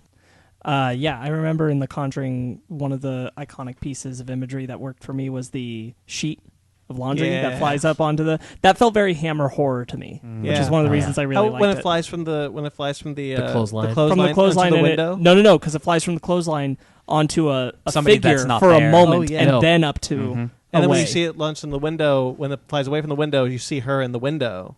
You see the witch in the window. I don't remember that. I don't think part. so. No, I don't but think that's true. Pretty No. sure. We just watched No. them. No, because then yes, I remember specifically because this is a really good, terrifying moment for me. How it goes from the clothesline to the figure, then flies up, and then it's on the window. And when she looks up at the window, it flies away, and you see the witch in the window, and she turns and walks to the house. Yeah, it's a really good moment. I'll take your word for it. I don't remember that. No, but I do remember calling that scene because I watched it with Ryan and Sparks, and I was like, "Hey, is this the scene where the sheet's gonna fly and we're gonna see a body or something?" And And we were like, yeah, no. and then it was. happens. I'm like, I knew it. You have a better memory for someone who hasn't seen it. That's great. Trailer. It was a trailer shot. Oh, yeah? That's the thing because Yeah. I remember seeing the Conjuring trailers, and back then I hated horror films. I'm like, yeah, I'm not gonna go see that. Screw that. Yeah. I also like the side characters. I always forget that there are side characters in in the Conjuring films, like Oh, yeah. work with the Warrens. Oh man, I love the side characters in the original Conjuring. I forgot all about them, but the cop and the guy who sets up all the equipment. Oh, yeah. Yeah, I love both They're those fun guys. characters. Yeah, They are. and so The Conjuring, the first one is, the start of this franchise. James Wan directed it. We'll talk about it as we get further on, but there is a clear quality drop when James Wan is not directing these movies. James Wan is such a good director, and he uses cameras, and he uses lighting, and he uses even actors better than all of these other movies. So, they're all good in their own parts, but, the two Conjuring movies are the true standouts. Yeah. And I'm like, because we watched them all just back to Yes. back, so wow, Conjuring, Annabelle, Conjuring 2, La Llorona, you know what I mean? It's like James Wan is such a control and such he knows exactly what makes these movies good, and I just wish he directed all of them. I want to say the hard hit for me, especially in the two Conjuring films, is that I fear for the family. Yeah. The family that the Warrens are trying to help. Yes. I care about them. I want them to survive. I don't know what it was. And you're happy that they do. Yeah. Yeah. I don't know what it was in Annabelle, kind of jumping ahead to Annabelle for a second. I mean, Annabelle, I thought Annabelle was fine. The characters are dull. That's the thing. You Exactly. don't Well, care about the That's, characters. the one that's part- my problem. But Annabelle, the first Annabelle, I rewatched it because I needed to figure out oh wait, there are characters in this movie. The first Annabelle, Not the really. characters are so boring. You forget about them. Like the Well, only and we'll time, get there. the only time I got really scared for someone in Annabelle was when Annabelle Higgins shows up and she stabs the mom. Right. And we'll talk about Annabelle when we get to Annabelle. But in the Conjuring one, what the Conjuring one establishes that I think the franchise overall mostly has going for it is two factors. One is not only does it make you invested in the characters. Again, I'm saying mostly, just broad general statement. It tries to make you care about the characters that you're following, and usually succeeds. And it casts really well with its young actors. Yes. Its young actors are incredible, and that's a big difference because there's a lot of horror movies that whiff on that. Oh, yeah. And not only that, but the Conjuring one has 5 kids. Yeah, there's a and lot the of kids Conjuring in 2 that. has 4, and they're all good. They're all good. And the other thing about it is that it very, very effectively does the setup of what's happening without doing so much slow burn for you to get there, and it never goes for, or when it does go for the idea of the parents don't believe that it's happening to the kids or whatever, it almost immediately makes the parents see something too. And I really appreciate that because in a lot of these kind of possession films and everything, it takes a long time. Yeah, you never see the parents never see, and they always think that the kid was crazy the whole time. Yeah. Specifically, Which in the Conjuring 1 and Conjuring 2, they see shit happening. They Yes. will. They'll do the trope of parents don't. I want. The Conjuring 2 has a really interesting bit. Just to touch on it real quick, to bounce off what you were saying, is that the Warrens aren't even sure if they believe what's happening. Exactly. Even I think it was in the first Conjuring film where the Warrens are at a house and they tell the family there is the leaky pipes. yeah, Oh, it's leaky just a leaky pipe. It's Yeah. like, hey, Yes. there's normally Yeah. always a rational explanation for something, Uh-huh. and then they go to the other house and they're talking about wait, is the knocking always in threes? Does it always stop at dawn? It's like a checklist, and then they're like, okay, something is here, but we just need just to double check. Yeah. And I like how the Warrens are like, we want to believe you, but also there's normally some people do hoaxes. Yeah, and they hoax and sometimes it's not what you think it is. Exactly. Yeah. One of the things I found was interesting looking into the past of the Conjuring films, of how it started, was that it was initially James Wan was going to direct a remake of the Amityville Horror, which is a Warren case. So famously, it is the most famous. The most famous Warren case, because there's been a dozen half films about this case. And through the development of the film, he was like, well, this has been done to death, but nobody has told the story of the Warrens. Why don't we just do a story about them? And that's where that came from. So and I think that was genius. That was the best idea he had. The Conjuring 2 does this as well. But with the Conjuring 1 especially, what I think made this kick off so well is that it does two other things I think are exceptional. One is that you're following the family and the Warrens at the same time. Yeah. Most other possession films, because the Warrens are important characters, but like most other possession films have you focus on the family, and then like the person who comes to help shows up halfway through. Yeah. But you don't have a backstory on them, so you're not very connected to that character. You're like they're the saving grace kind of person, but but in this you're following what's happening with the Warrens at the same time. So you're following these two simultaneous narratives, and they work really, really well. The other thing that I think they do really well, specifically Conjuring and Conjuring 2, is it feels like you're just stepping into the lives of these people. It doesn't feel like drama is set up in the family's lives for drama's sake. They feel like real people who you've just stepped into a moment. We just in their turned lives. the camera on. Like a great example is in Conjuring 1, there's the oldest daughter who clearly wasn't happy with the move, and she makes a comment about it, but it's not a main point of the story. No. It's not a driving narrative that like keeps them apart. They don't or, make a big or creates focus an on issue. it. They're just like, it's she's having It's just a problems. fact of her, but it's not her defining trait as a character, like her scoffing at everything about living in this new place. Yeah. It feels like these are real people, and you just walked into their home for a moment, and these things are happening. And what I think is also interesting is that when we start both The Conjuring and Conjuring 2, is that we're at the end of one of the Warrens' case. So we get, in the first one, the end of the Annabelle case. Like when they get Annabelle. Like that's where the movie starts. Yeah. We're just like, okay, this was Annabelle. And then that sets that up. And then in the second one, it's the Amityville Horror. And that's where that goes.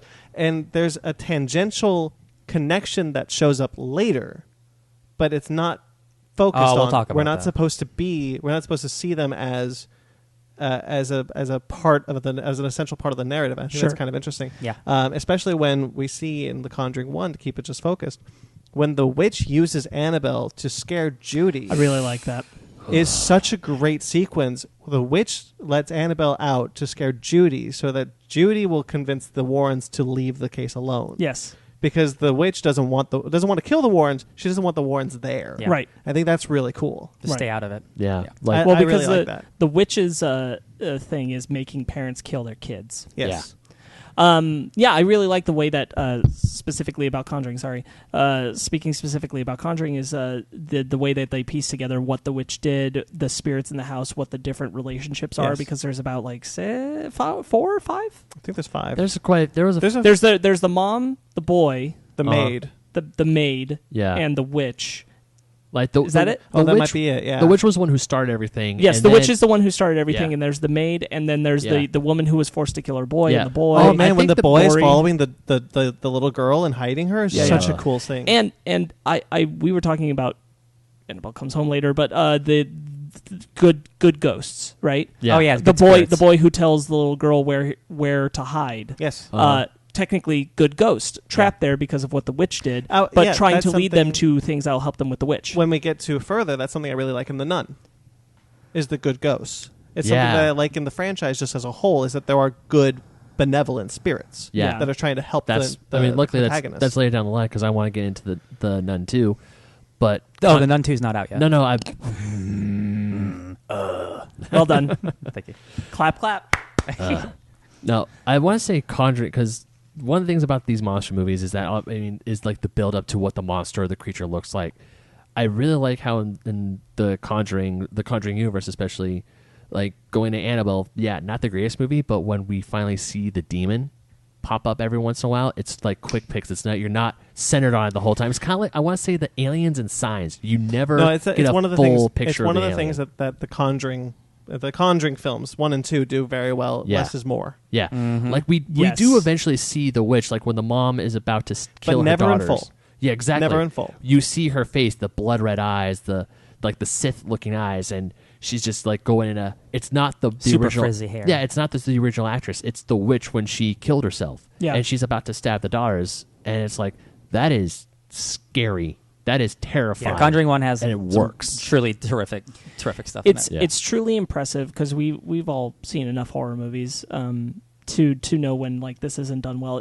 Going back to that family dynamic, how you feel like you stepped into their lives. It's truly impressive how like I can't tell you anything necessarily super definable about any of the kids in Conjuring 1, but I cared about all of them. Yeah. Like they felt like people who I didn't know that well, but I cared about them because I knew them well enough as people in their own way, but there's not like a defining character of that. Yeah. and so they don't feel like they're written to Nobody be did characters. anything like out of character. Like it was all realistic. Like Exactly. it's just these are regular people. None When of The them should Conjuring have came out- crazy stuff about them. They're just regular folk. When The Conjuring came out, it was refreshing to see something. First off, I'm a sucker for period genre pieces, so it was Yeah. in the 70s, so I'm like totally into that. But also the characters weren't dumb.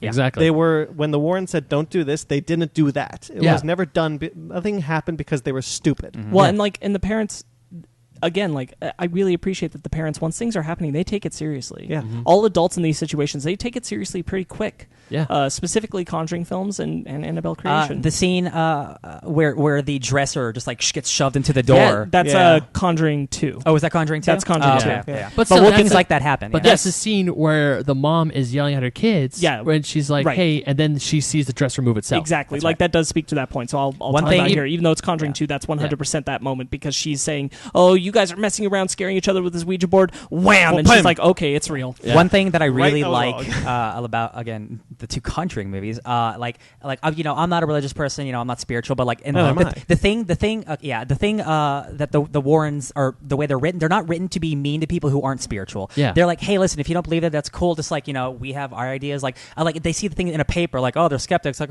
guess they don't believe us. They're not like mean about it. They're not like we are right and we They'll are get only upset right. if they're confronted because of all the things they've seen, but Yes. Well, they're someone's never, calling them a liar. Yeah, Yes. they'll Yeah. never. But like they're not mean about it. No. They're like, hey man, like everyone believes what they want. Like they're not going around being like, you don't believe in God, so this is happening. It's you're like, gonna die if you don't Like, get our even help. Like Conjuring 1, they get the concrete evidence. Like the girl was flying through the room with not being pulled by anything. So they go to the church, and even the father, who's like their liaison, is like, yeah, but they're not baptized, and they're like, we don't care. Look what's happening to this poor family that doesn't Yeah, deserve it. we might have to change it. And even the priest Warren is and- the only one who can is one of the very few people, not a priest, who can perform an exorcism. Like Yes. down the line, after the exorcism was performed, they say the Vatican approved it. They're like, yeah, okay, Yeah. save these people, and Yeah. then they're just like, we already did it. No, speaking to There's good-natured people. Yeah, Yes. and I like that. speaking to your point, Ryan, is that I like that the Warrens also never try to push the religion onto them. Like the family in the first one aren't really into it, but they don't like force anything onto them Right. other than what they try to do to save them. Do they- does he- does- in does the Conjuring Ed 2, Warren- that family's a little more Christian. Does Ed Warren give somebody a cross and like doesn't he say like you don't That's- have to believe in it or That's number. He gives. Is that two? He gives the girl the cross in 2, saying, in "Hey, two. this has helped me in bad times. Now it's going to Yeah, help yeah. you." Uh-huh. again like I'm mixing movies, but like it's the same idea. Yeah, Right, yeah. The Conjuring film, it's perfectly very easy to understand why it was such a sensational hit. Yeah. It's, James Wan was masterful behind the camera with it.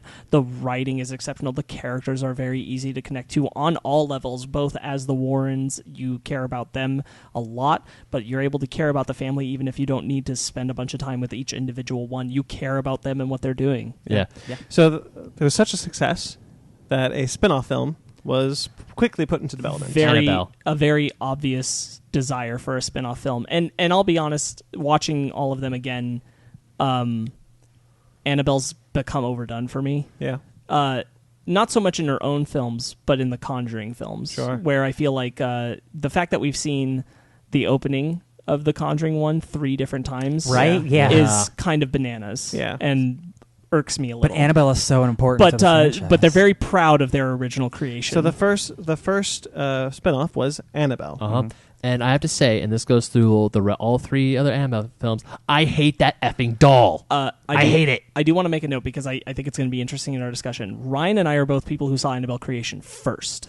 Oh. and Ben saw Annabelle first, and Yeah. then Annabelle Creation, because I So told like him I to did. watch them in release order. Yeah, but Ryan and I never had an interest in seeing Annabelle, and only watched it because of this. So we saw it this week. Yeah. We never had an interest in it because it sounded like it wasn't very good, and Creation was awesome. Yes. Yeah. So that's where we're coming from. So it'll be interesting to me because as a person who saw Creation first, Creation improves things that when I think about Annabelle as a solo film, I find lackluster. Yeah. So Annabelle was the first Conjuring film, a Conjuring spin-off film, Yes. and it was critically very poorly received. Still made a shit ton of money. I think deservedly. Well, The Nun is actually the most successful of the Conjuring films. Fun fact. Wow. Yeah, It makes a that's lot of so sense weird. because the imagery of her is very appealing. Yeah. That Yeah. would get you to go to theaters. So Annabelle is fine. I think there's some good scares in it, but the characters are really, really lacking. Just super dull. My biggest problem with Annabelle is that there's a scene. Fanny and I were watching this together. Also, and who the hell would ever look at the doll? Oh, you found the one I wanted. Screw you. Put that away. No, that doll automatically looks like it's an evil piece of shit and needs to die. Yeah. But the That thing doll about changes appearances Yeah. so much. Yeah, holy crap! But the thing about Annabelle was that whereas in the first Conjuring film, I cared about the characters. I may have don't remember all their names, but I care what happens to that family. The only time I cared about the family in this one was when the mom got stabbed when she was pregnant. I was like, oh no, don't kill the kid. That's horrible.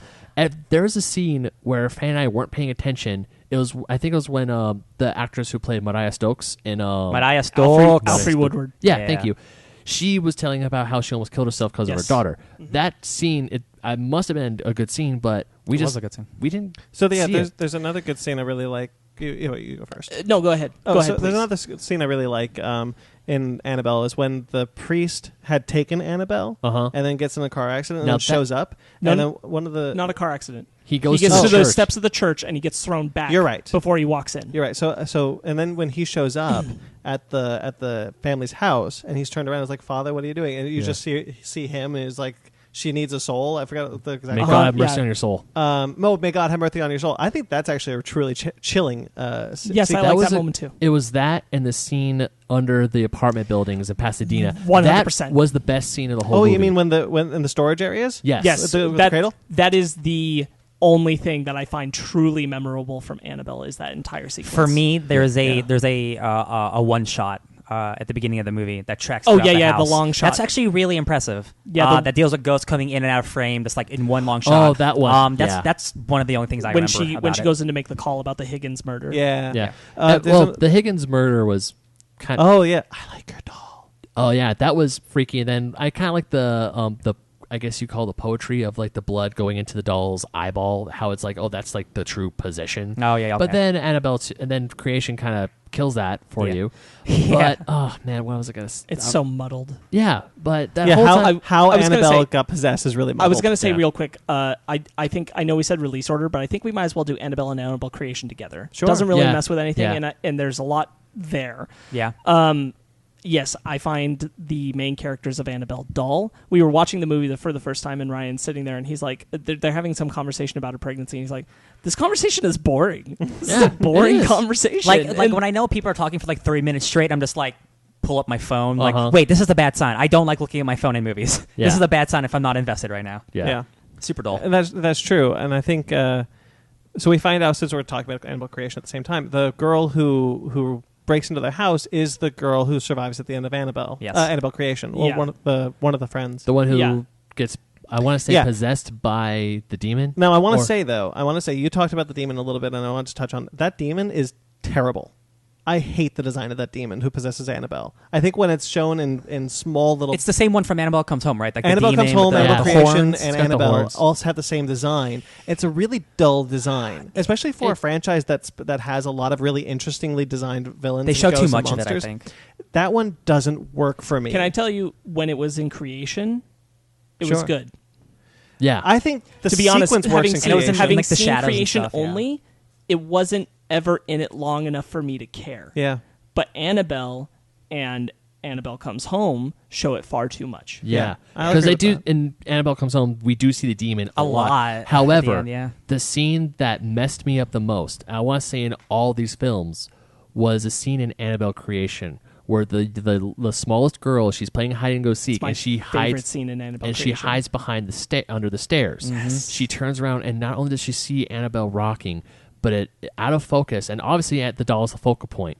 And I caught this. Fanny didn't, but you see the hands and the red eyes. For some reason, glowing red eyes in pitch black darkness shake me to my freaking core. It's really good. So it's one of the a things- long sequence in silence, which is what works so well. Yep. That's So one of the things that really works for me in this franchise is the stuff that's out of view. It's the stuff that's in, and there's a lot of it in Annabelle Comes Home, which is why it just kind of like jogged my memory. But there's a lot of it in the franchise in general. Just if it's in the background, blurred out, not a focus, that terrifies me. Yeah. That's That sort of thing that you're just kind of like, there's something there, but you're not sure. What I think is so great about the sequence Ben's describing for an Annabelle Creation is that it's you staring into the dark and knowing something's staring back at you, and you can't quite make it out. And I always remember that the first time I saw it, because, again, hadn't seen Annabelle. What I pictured of the demon is something more Jackal-esque. Okay. That's what I saw. So the moment that it actually finally appears, it's a little disappointing. Like for me, because I saw like a good jump scare that got me in Annabelle was the demon hand that comes out in the darkness and holds on to or it's like a quick look of its blood red eyes, and it's like its evil smile. That kind of was like, oh shit, that's a demon. Kill that thing. Once again, Final Fantasy mode. Got my sword. Gotta go demon hunting. In full view, that demon looks like the children of the forest from Game of Thrones in a way. You know what I mean? They're kind of like little with the horns. Mm-hmm. It's not a great look. No. I don't want to get too far away from Annabelle I do. original to well. I'm sorry. One of the things that truly bothered me about it, and I didn't think that long about it until I was talking to Megan about it, because she'd also watched this with us this week. Alfre Woodard's character is just there to die. Yeah, absolutely. And I hate it. Yeah. I didn't absolutely like hate it it. either. Opposite of the things we've talked about, everything in Annabelle is characters I don't care It's about. sad because she elevates the movie just because she's so good. Yes. But they do nothing with her and kill her off. It's actually, you know what's, because I know Annabelle Creation takes place in the 1960s. I mean, in LA during that time, I want to say it was a little more tolerant. I was really scared. Annabelle that, Creation is 1955. No, I'll talk about original Annabelle. Oh, sorry, you said Creation. Oh, sorry. I meant the original Annabelle, because I was going to talk about Alfre Woodard's. Yeah, Alfre Woodard. Yeah, thank you. Because when she first shows up, I'm like, oh, hey, I know Star that. Trek First Contact, Alfre Woodard, yes. I was like, hey, I know that actress. I love her in Luke Cage. And I'm like, oh, wait, this is 1960s LA. Oh, please don't be a racist prick. Yeah. They're not, thank God. Yeah. Well, that's the thing. The Conjuring films have never... Yeah, they've never been about that, which I'm okay with. Yeah. And you're right. I was really bummed out because she believes in the mom, and she's like, hey, I'm going to help you out. I know I'm a complete stranger to you, but here, let me help you. And then she's like, okay, I'm just gonna die. Peace out. She shows up for like 1 minute here, like 5 minutes there, Yeah, and then it's she's like, dead. I'm decent like, wow. character. It's like, hey, decent. Like, hey, this is the reason why I'm doing this. And then all of a sudden, bye. Yeah, the husband is supportive and believes her, but never enough to actually stay home when things are getting bad. Yeah. So many times What I'm the just like, hell? why aren't you guys staying together? What's going on, guys? Come on. Yeah, it's or like why keep isn't the she having- baby in the Does same she room not with have her? any friends? Why doesn't she have somebody at the house Yeah. with her? This is nuts. Oh, you know, Regardless of the ghost stuff, if my wife was stabbed in the stomach while she was pregnant, I would never leave her side. Exactly. Are you kidding me? No, there's no way in hell. Give me a I don't break. care if I have a residency at the But we're hospital. in a different city, Ryan. It's okay. It's never Yeah. going to happen. Yeah, you're right. Yeah. No, you're right. another one that I noticed the last shots when she's Can't on be the that far away though, because it's the same priest. Oh, yeah, you're Go right. on. Oh But- God. they drive from Pasadena to San. Well, back then traffic wasn't that bad, but that's semantics. Yeah, That's yeah. stupid. But when that's a shot that I hated because I saw it a lot in Annabelle when she's on her sewing machine and you see her fingers getting dangerously close to Neil. It's like, Oh, I know. I that know happens a lot of so foreshadowing. much. I know what's gonna effing happen, and it Yeah. happens, and she's like, "Ooh, ow, that stings a little bit," and then it's like, "Oh, are you freaking?" And, And- they do it again. Annabelle suffers from the things that the Conjuring films and Creation don't suffer from, which is very predictable Yes. places Yeah. to go. That's why the sequence that's downstairs is so good, Uh-huh. because I didn't know where it was going to go. Yeah. Yes. I kept wondering every time the elevator doors open what was going to happen, And it was and that just- was effective. Yes, but that was. most things in Annabelle are very paint by numbers. Yes, the other thing that doesn't work for me in Annabelle is the fact that I don't think, and I think Annabelle Creation, Annabelle Comes Home, both Conjuring films, like they're good about this. Annabelle moving takes away all fear of that doll.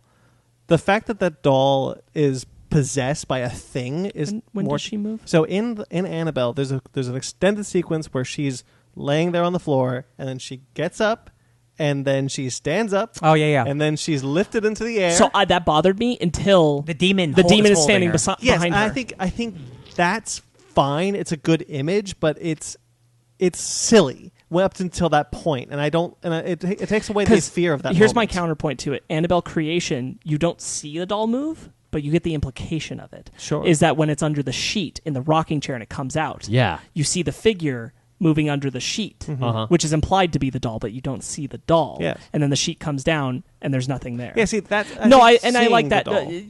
I understand what you're saying, but like, because the demon was moving and it's whatever. It just didn't work I get for it. me. I do think that it's better when the doll doesn't move on its own. Yeah. So, like we said in the Conjuring films, like what the first Conjuring film, and we're going to go into it more when we talk about Conjuring 2, is that the family isn't dumb. They don't make dumb mistakes.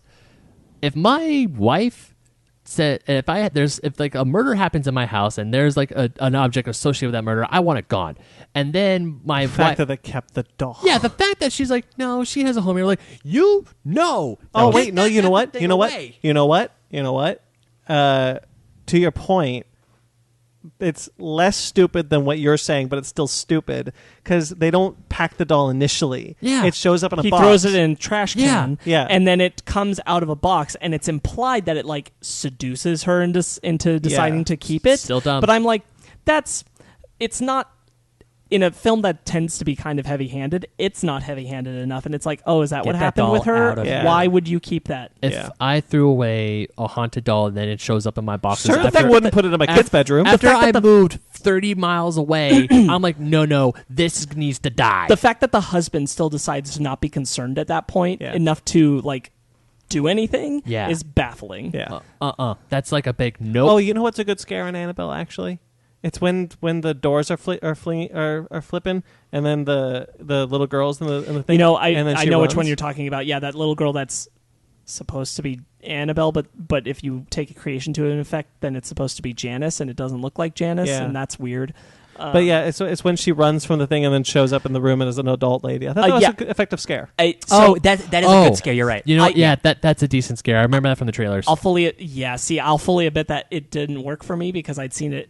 That was the one thing I remembered from the Annabelle trailer. Yeah. So by Yeah, the time I I saw knew- it in the movie, I was like, cool. you know what's going to happen. I didn't. You So know that was exactly. cool. No, and that's good. I'm Yeah. cool. I'm glad that worked for you. For me, I'm like, cool sequence. I got caught up in just the thing that they show a picture of the young Higgins girl, and that's who it's supposed to be, and she connects that because she sees it in like a flashback moment to that moment. But now we know because of creation that's supposed to be Janice, and they do not look alike. She does look like the ghost of Annabelle Mullins, if that's who it was supposed to be, but she's literally being shown a picture of the kid the Higgins had, who at the time is still supposed to not be an adoptive It's all daughter, but their connected. actual daughter. Yeah. And this starts to build into, because we're going to talk about creation, this starts to build into a problem I have with this franchise now as a whole, which is a lot of like retconning to make it look more connective and seamless, and it's not thought out ahead, and it feels ham-fisted when it happens. Sure. And so we get to creation, which creation I think is number 3, honestly. Out of all these films, I put creation number 3. I put it number 2.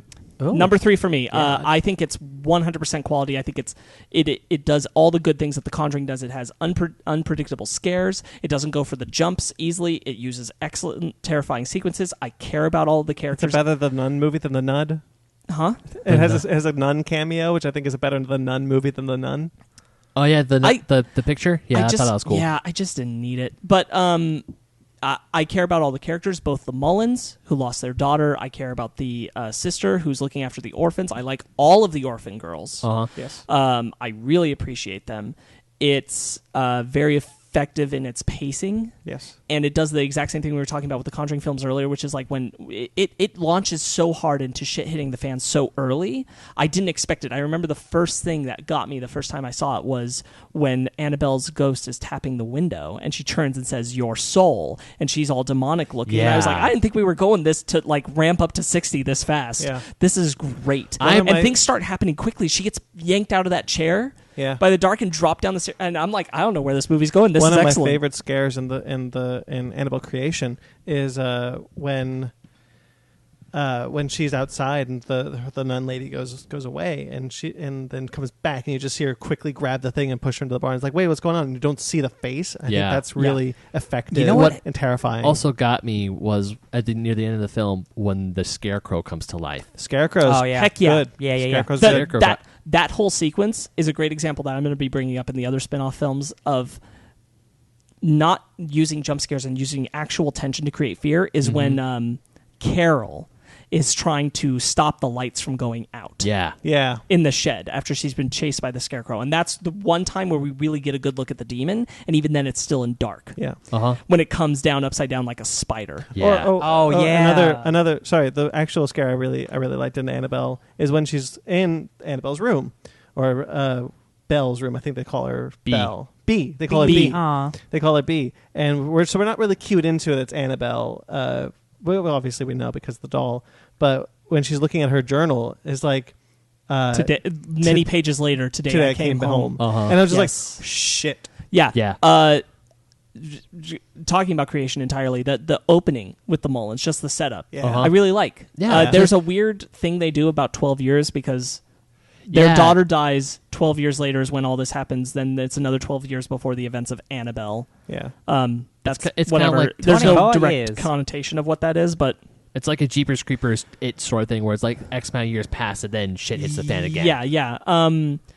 I really like that setup story of just like, this is where the doll comes from. It's because he was a doll maker. The original Annabelle doll is number 1 of 100, which I question. We'll talk about it in relation to Annabelle later, but if that is in fact the same doll that appears in Annabelle. Because I find that far too coincidental. Yeah. And if you told me it's just a different one of the 100, I find it more believable than if it's the exact same doll that was taken away. So does that mean that all 100 of those dolls are like... No, because I think they say you can't possess an object. Because this is the thing I was telling you about. So at the end of creation, the priest takes the doll and he says the doll was conduit for evil, but the evil has left it. Now the doll is just a doll. Yes. Who wants it? None of the orphan girls want it, obviously, so the priest puts it in the trunk and it's gone. If you go by the logic that is a different Annabelle in Annabelle, then the possession does happen when Janice, who is now Annabelle Higgins, her blood goes into the eyeball of the doll, and then it's possessed again, and it's a when different doll, and that's fine. And then with me. when she was adopted, she had that doll. Right. But if you tell me that it's that exact same number 1 doll, I'm like, bullshit, that doll just wound up in the neighbor's house of Janice? Yeah. Are you kidding me? I mean, to be fair, there, like in other movies too that we'll talk about, like there's a lot of coincidental stuff. Was going it on. just me, there or is, but that but one's a stretch. I'm with Sparks on this one. I actually buy that. I would buy that it's just another one of the dolls. Just Yeah, that- if you want to tell me demon- it's one of the 100, cool. Yeah, that demon just really likes that doll. But also, I forgot what... I don't know if it was Annabelle or Annabelle Creation, where the doll itself, like when the demon kept coming back in more and more frightening pace, the skin got grayer. I think that happened in Annabelle for sure. I want to say that happened in Annabelle. Definitely 'cause, happened like, in Annabelle. It happened in Annabelle. Okay. It was after the trash. Yeah. And then Because we all mentioned like, wow, that's yeah, just dirty. and it's like degrading from its possession. Yeah. That's what it looks like.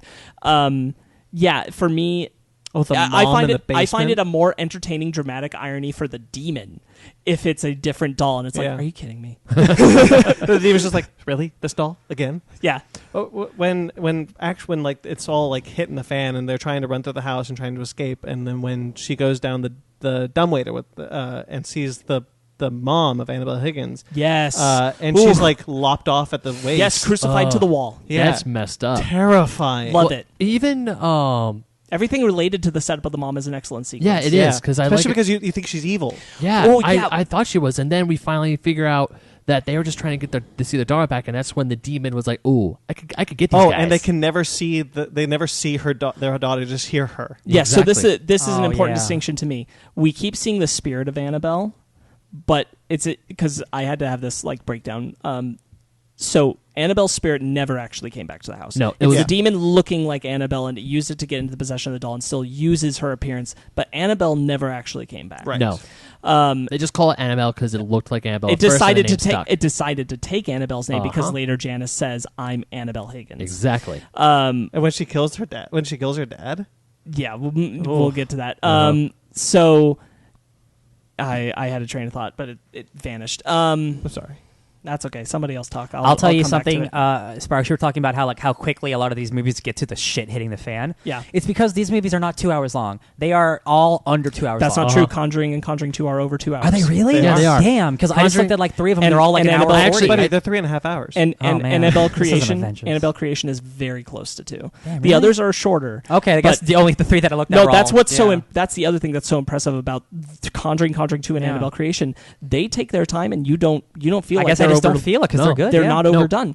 right, Annabelle never mind. Creation has another excellent scare. It has a lot of excellent scares. Let's be honest. Annabelle Creation's really good. And one of my favorites is when Anne is shooting the little gun into the dark, and the ball gun gets taken away from her, and she's just staring at the dark, and then she just hears the bam, bam, bam, bam, bam of the feet coming running Yes. at her. Yeah. Feet running at you in darkness. Great scare. Oh yeah. They And use now- it, and then Annabelle comes home, and it always terrifies me whenever I hear that the feet running in darkness. I hate that. One of the things that got me was when the oldest ones, the teenagers, Carol and Nancy. yeah, they were under the sheet just like Yes. being teenagers. Yes, that's the other thing. And then they hear the footsteps. They hear, and then finally the ghoul comes and grabs on the sheet, and I'm like, oh. So the cool thing is that the demon is so cheeky, it decides to use the story that they've told themselves to scare each other. Yeah. And be like, that's a good one. I'm going to make that happen. And so it takes the bell sound and it makes that image real, which isn't real about her. You know what was interesting is about like ramping up action is when in any other horror movie it would be like a slow burn. Like first scene we'd hear the footsteps, second scene, but like the moment that happens and we see her face through the curtain, you're just like, shit, we're here now. But her silhouette approaching from the other side in the light, and they're already freaked. And mom's face is Carol so and Nancy terrifying. are on edge from there on. Yeah. It has shifted their characters Yeah. for the rest of the film because of that. And they're like, one of them is like, something happened, and the other's like, no, we just freaked ourselves out denying it. And it's great. Their characters are so And well developed. The girl with the polio in her leg, what's her name? Janice. Again? Yeah, and even Janice, she's like, you saw something, and they're like, no. When The they other tried to thing, toss Annabelle you- into the well. because you know this is a prequel to Annabelle, and you know what that there's going to be the doll and everything, and however that comes about, it's going to, you expect things to go bad. Yeah. It is in every way a tragedy, and it's such a hard tragedy to watch Janice go through. Yes. And you know no help is coming to save her. You want to know something? When Fanny and I were first watching this movie, we watched it together. We watched them all together except for Comes Home. At first, we were like, how does this tie into Annabelle? We know this is a prequel. How does this tie in? Sure. And it wasn't until the last third of the movie where we're like, where everything was like kind of explained and how it all tied in. And then when Janice got adopted and she said, hi, my name is Annabelle, and then we see the scene of her killing her parents and it goes into the Annabelle, the standalone film, we're like, that was a good way to tie it in. That was a good way to like weave it all into a thing. Yes. We were really happy with that, with how it moves into Annabelle, even though Annabelle's the far But it less doesn't, superior it doesn't film. do anything to help Annabelle. No, it doesn't. It just shows that you're it- screwed. If I think about Annabelle without creation, I think Annabelle's very lame. A very lame story. I mean, I don't do. like the cult thing. Yeah. I don't like. I do like the implication now that because she was already possessed by a demon, Annabelle started the cult. That's what I'm going to go for. to sacrifice a soul to a demon I like that. was itself. Uh-huh.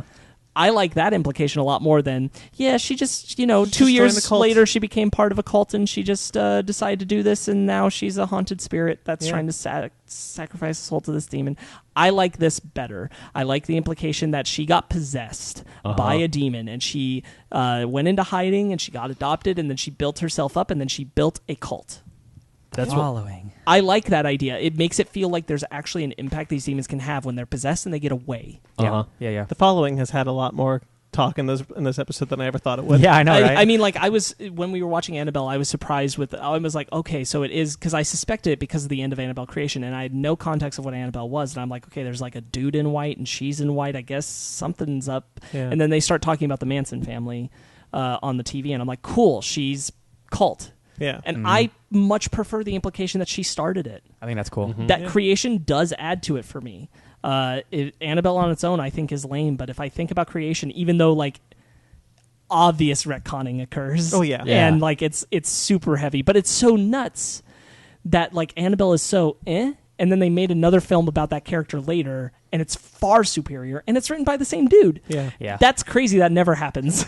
Yeah, I definitely think creation adds much more to Annabelle, but you're right, Annabelle is not that good of a movie. The sequence where Mr. Mullins tries to take on the demon by himself Yeah. is brutal. Oh. Yeah. And sucks. And I love the way that he comes about it. Again, like these characters feeling smart, like he has a very natural way of realizing this is happening in the house. He suspects it up to that point. Yeah.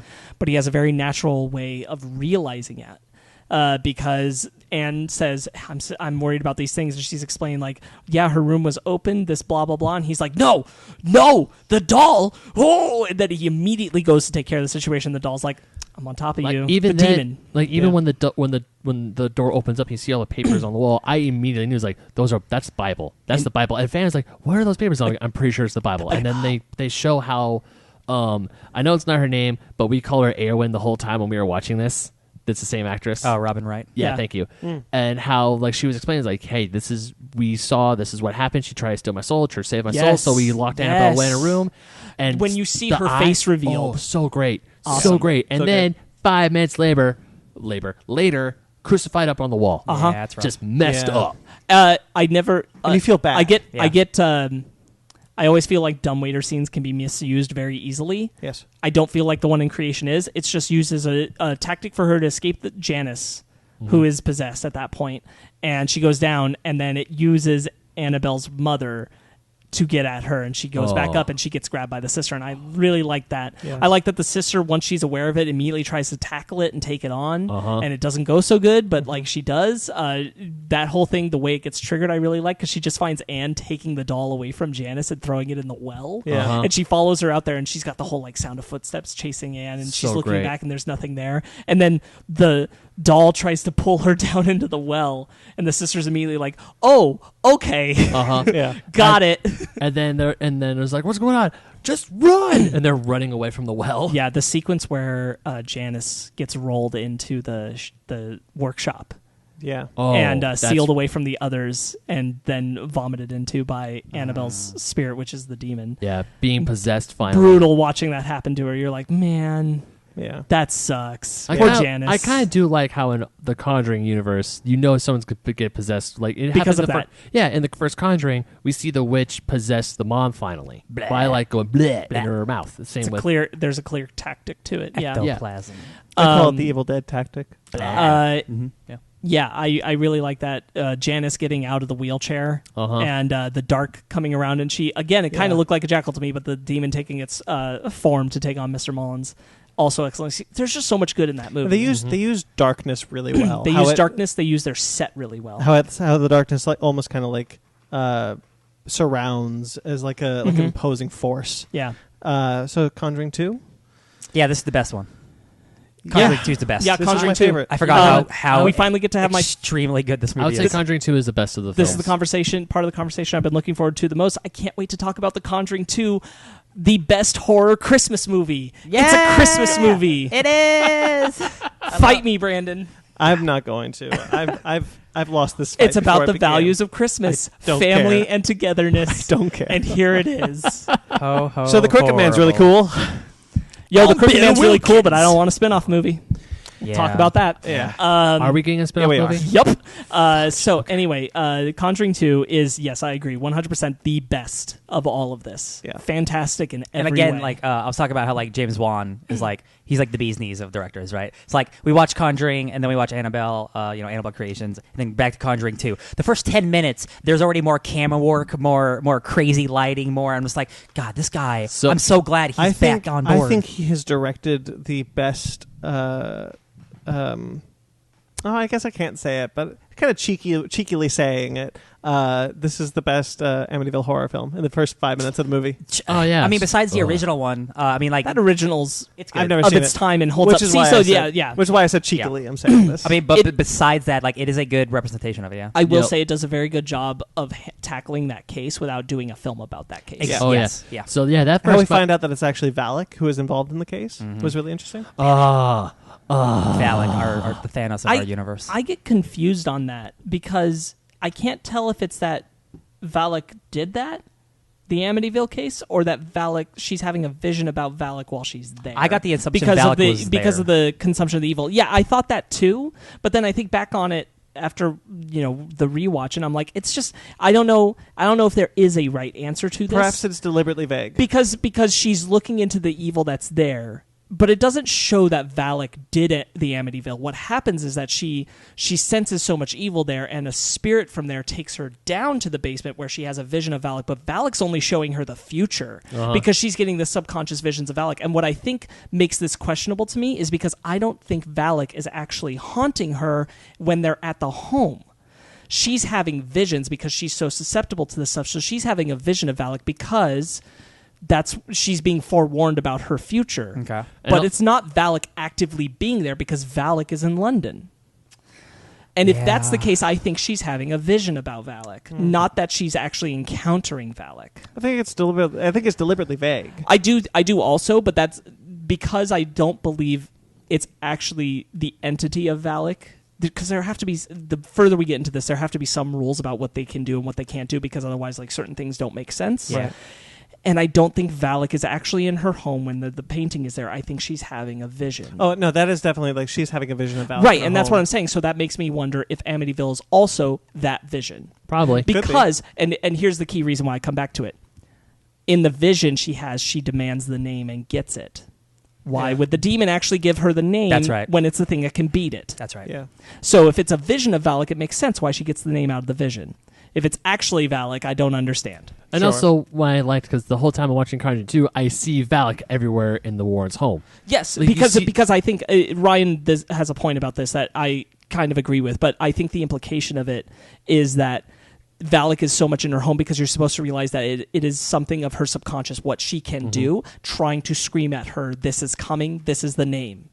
So that you feel like it has been ever present in her life. I agree with Ryan that it should be. It's my very problem heavy-handed. it appears 3 times in the movie. And I'm just saying, like, we're all very observant people. If I see the letters Valak spelled 3 times in my house, I'm probably going to notice it once, or the 4 of the people in this house are going to notice it. Yeah. I know, like, that's a small thing, but, like, it appeared multiple times, and I'm like, wow, you guys just really don't pay attention to your own house when things move around, right? You guys are paranormal investigators. That's your whole thing. So if it is her vision, then that would actually make sense why Valak doesn't actually attack her in her vision ever. Exactly. That's why I'm leaning towards that, and that Amityville wasn't caused by Valak. I think you might be right. But was actually her being led by the evil there to tap into that sense of what's further. Now, that doesn't change the fact that what happened at Amityville was probably terrible in its own right and something else. Just not Valak. But I don't know that it was Valak. Yeah. That's a good point. Well, we're in London for this. What a great film that we can have this kind of deep thinking about. I think The Conjuring 2 is so amazing, so terrifying, so chilling. And so many good scares, like consistently good scares. Valak is such an imposing and terrifying figure. Not only that, this is something I want. This is a great time to touch on it because I think Conjuring 2 is the best example of it. But when Joseph Bishara is doing the music, which he did in the Insidious films with James Wan 1 and 2 as well, and those are fantastic horror scores. The sound of horror is just as important as the visuals. 100%. And the music for The Conjuring and The Conjuring 2 and Annabelle Comes Home is fantastic because it's Joseph Bishara. And he makes some uncannily creepy new sounds. The nun's music when she's wandering around is very effective, specifically in the sequence you're talking about where she's in the study and the shadow moves around the room. That is the standout sequence. That is my favorite sequence across the entire franchise. You see her hands come out from behind the painting. That is the best sequence, in my opinion, of the entire franchise, and it is in no part short because of the music. So it's my favorite. It's my favorite sequence in the film as well. It's the thing that stuck with me the most. My only thing is, with everything that Ed Warren has seen, he paints that thing, and he never once goes, this is really creepy. Yeah, I'm not going to hang this up. Yeah, even Fanny was saying, like, why would you hang a portrait of a creepy ass nun? In defense of that, I think you could make an argument that there is a sense of desensitization to it, that it doesn't have the same effect on you anymore when you've seen some of the things you've seen. I understand, like, he still questions like why he had to paint it, but he was seeing it in his head, so he had to get it out. I do think that there is a sense of like these things don't immediately like, oh, that bothers me when you've seen as much as it's implied the Warrens have seen, which by Annabelle Comes Home is quite a lot. Yes. I really like how they talk about how they first met. Like, something happened to me when I was a kid, and nobody ever believed me until I met the person who did, and I married her. Yes, and there's even a line in Annabelle Comes Home that's really sweet. Yeah, that we'll talk about later. Yeah.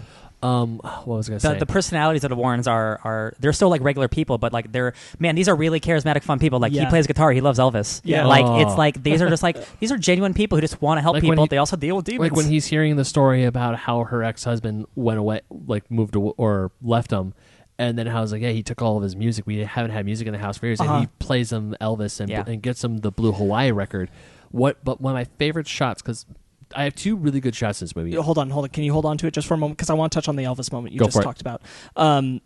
Patrick Wilson playing Elvis is another thing that James Wan is able to do. Specifically, James Wan really well with these movies is balance a tone of like the tension and the dread, and then alleviate it in a manner that feels organic. It's not going for comedy, but it's going for sweet natured, and it allows you to connect deeper with the characters. And Patrick Wilson singing Elvis is an excellent example. of that. I believed all the emotion from the mom, like oh my god, my kids are happy again, and all this horrible 100%. stuff is happening because these people came to help.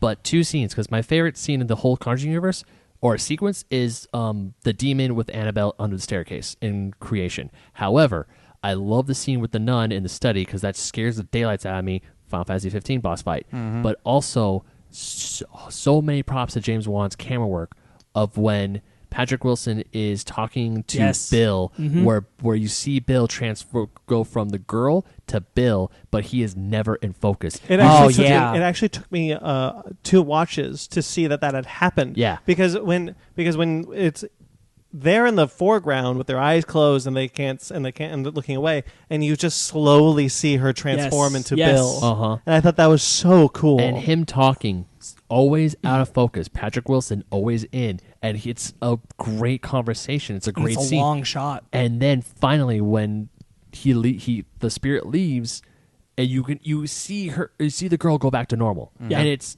terrifying, and it's freaky, and it's great. It's one of the things I like about the film is that the Warrens can't prove that this is really happening. Yeah, because they want to. But that's one of the fun aspects of this movie. Like the cops are there and they're like, "Oh, we don't want to deal with this. This is crazy. Yeah, get out of here." Well, then you get that one girl who's like the skeptic the whole way, and then she comes in and she says, "Oh no, she's faking. I got proof. Here it is." The cops, when they come to the house, we can tell the chair people no one moves over, and then they're immediately cuts to them walking out of the house. It's like, well, there's not a lot that we can do about that. Yeah. I love it. I love that these are demons who don't like give a shit who's in the house. They're like, no, we're doing stuff. Specifically this movie. Love it. It's like ghosts are doing shit all the time in front of people, and there's like, oh, this is just really happening, I guess. And Valak, much like the witch, wants the Warrens away so badly that she's willing to force the girl to stage things and speak through Bill. That's something that'll come up later. I'm talking about that sequence where it is excellent. It's a fantastic sequence. It's what James Wan does so well. Is it's not these jump scare things. It's this tense, uncomfortable imagery scares that he knows how to do, and he knows how to do them well. Yes. And that's what makes the Conjuring films stand above all the others, in my opinion, in this franchise. Is when we watched it, we all watched it together, but I had to take off and go to an orientation.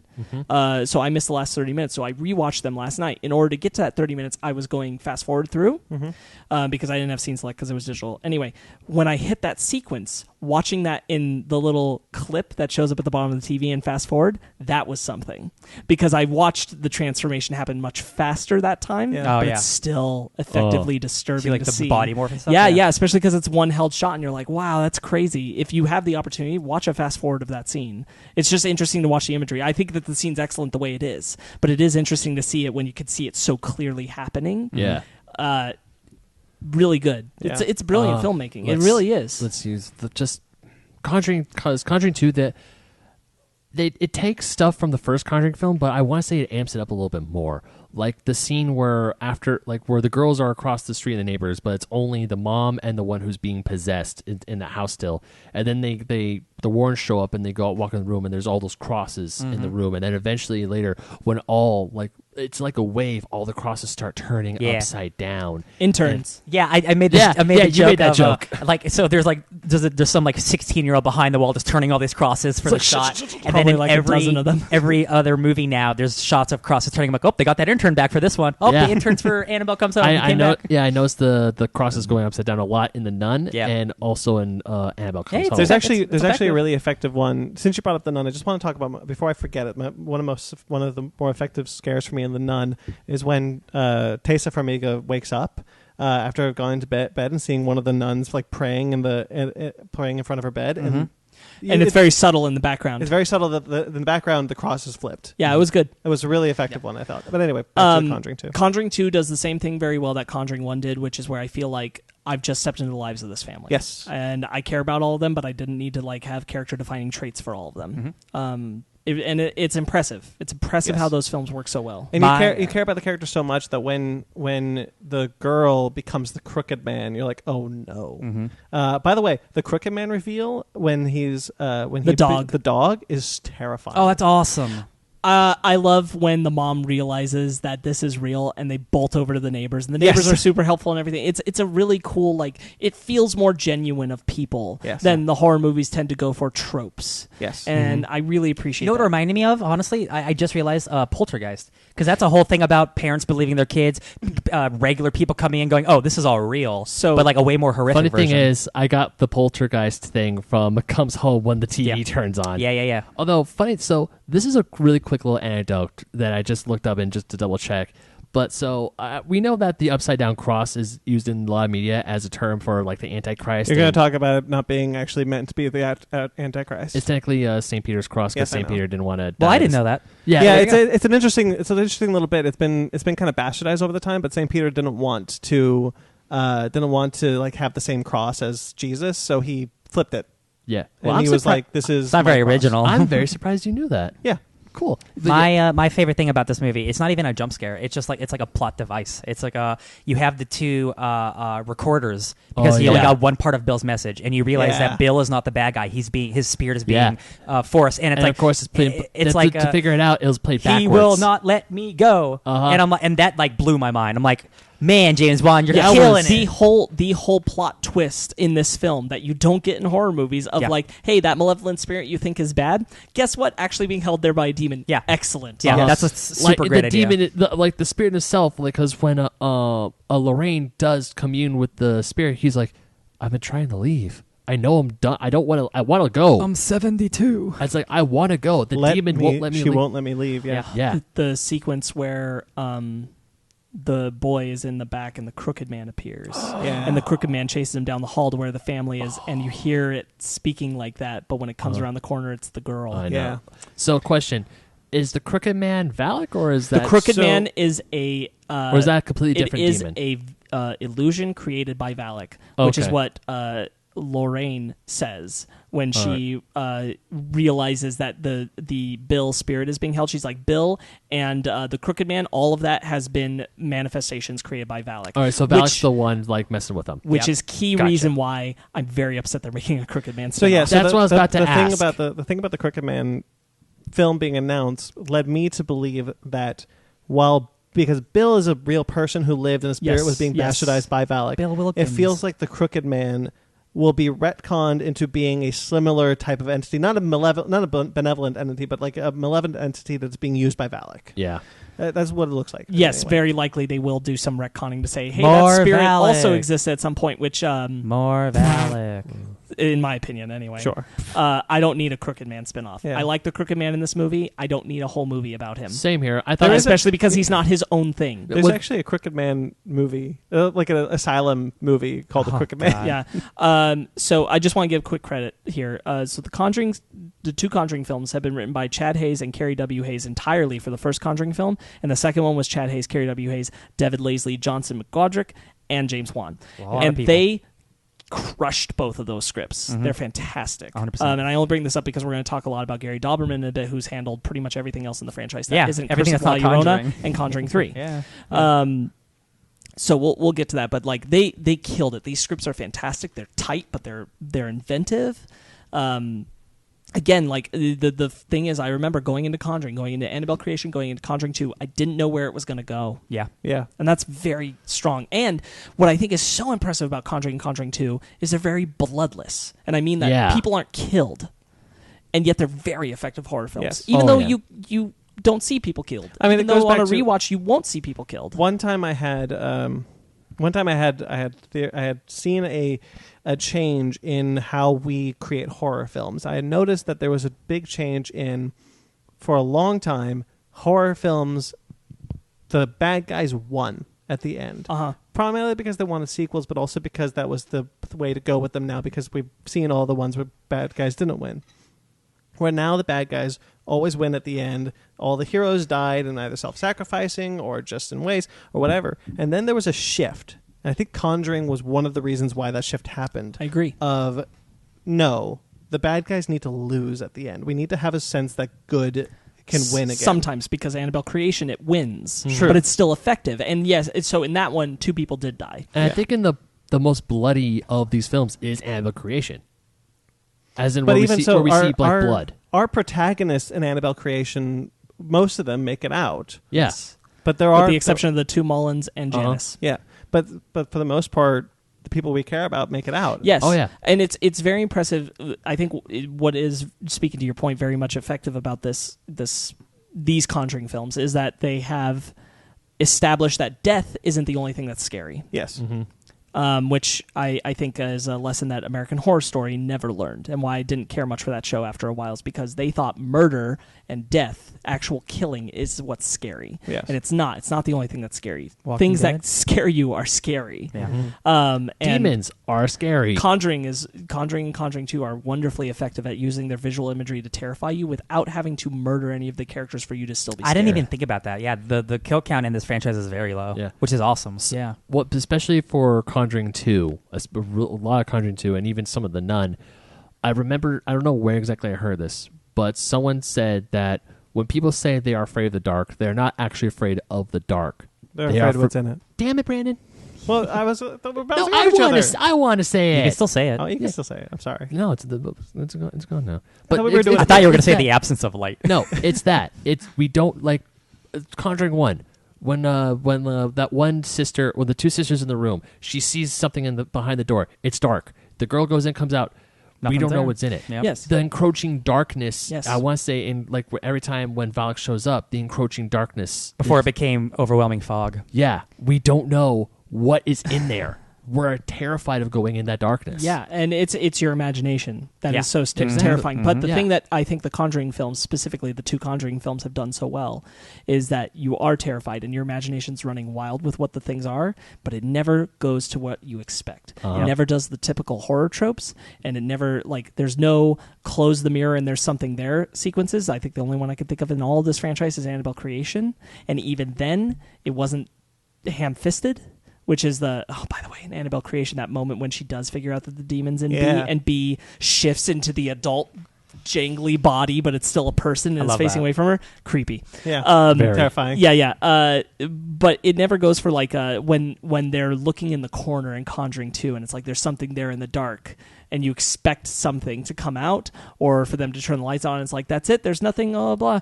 Then it's like, yeah, there is nothing. There's nothing there, and they go back to the beds, and the beds start getting Freaking messed out. up. Like, it throws you into all these different directions of what can be scary. Uh-huh. Yes, exactly. That's It's almost and- never what you're thinking. And of. again, to go back to my main point, like there's a difference between the Conjuring movies and these other movies. Like, Yeah. Even Annabelle Creation is really great. Like, it's still not. I don't think it's the Conjuring 2. It's really good, but No.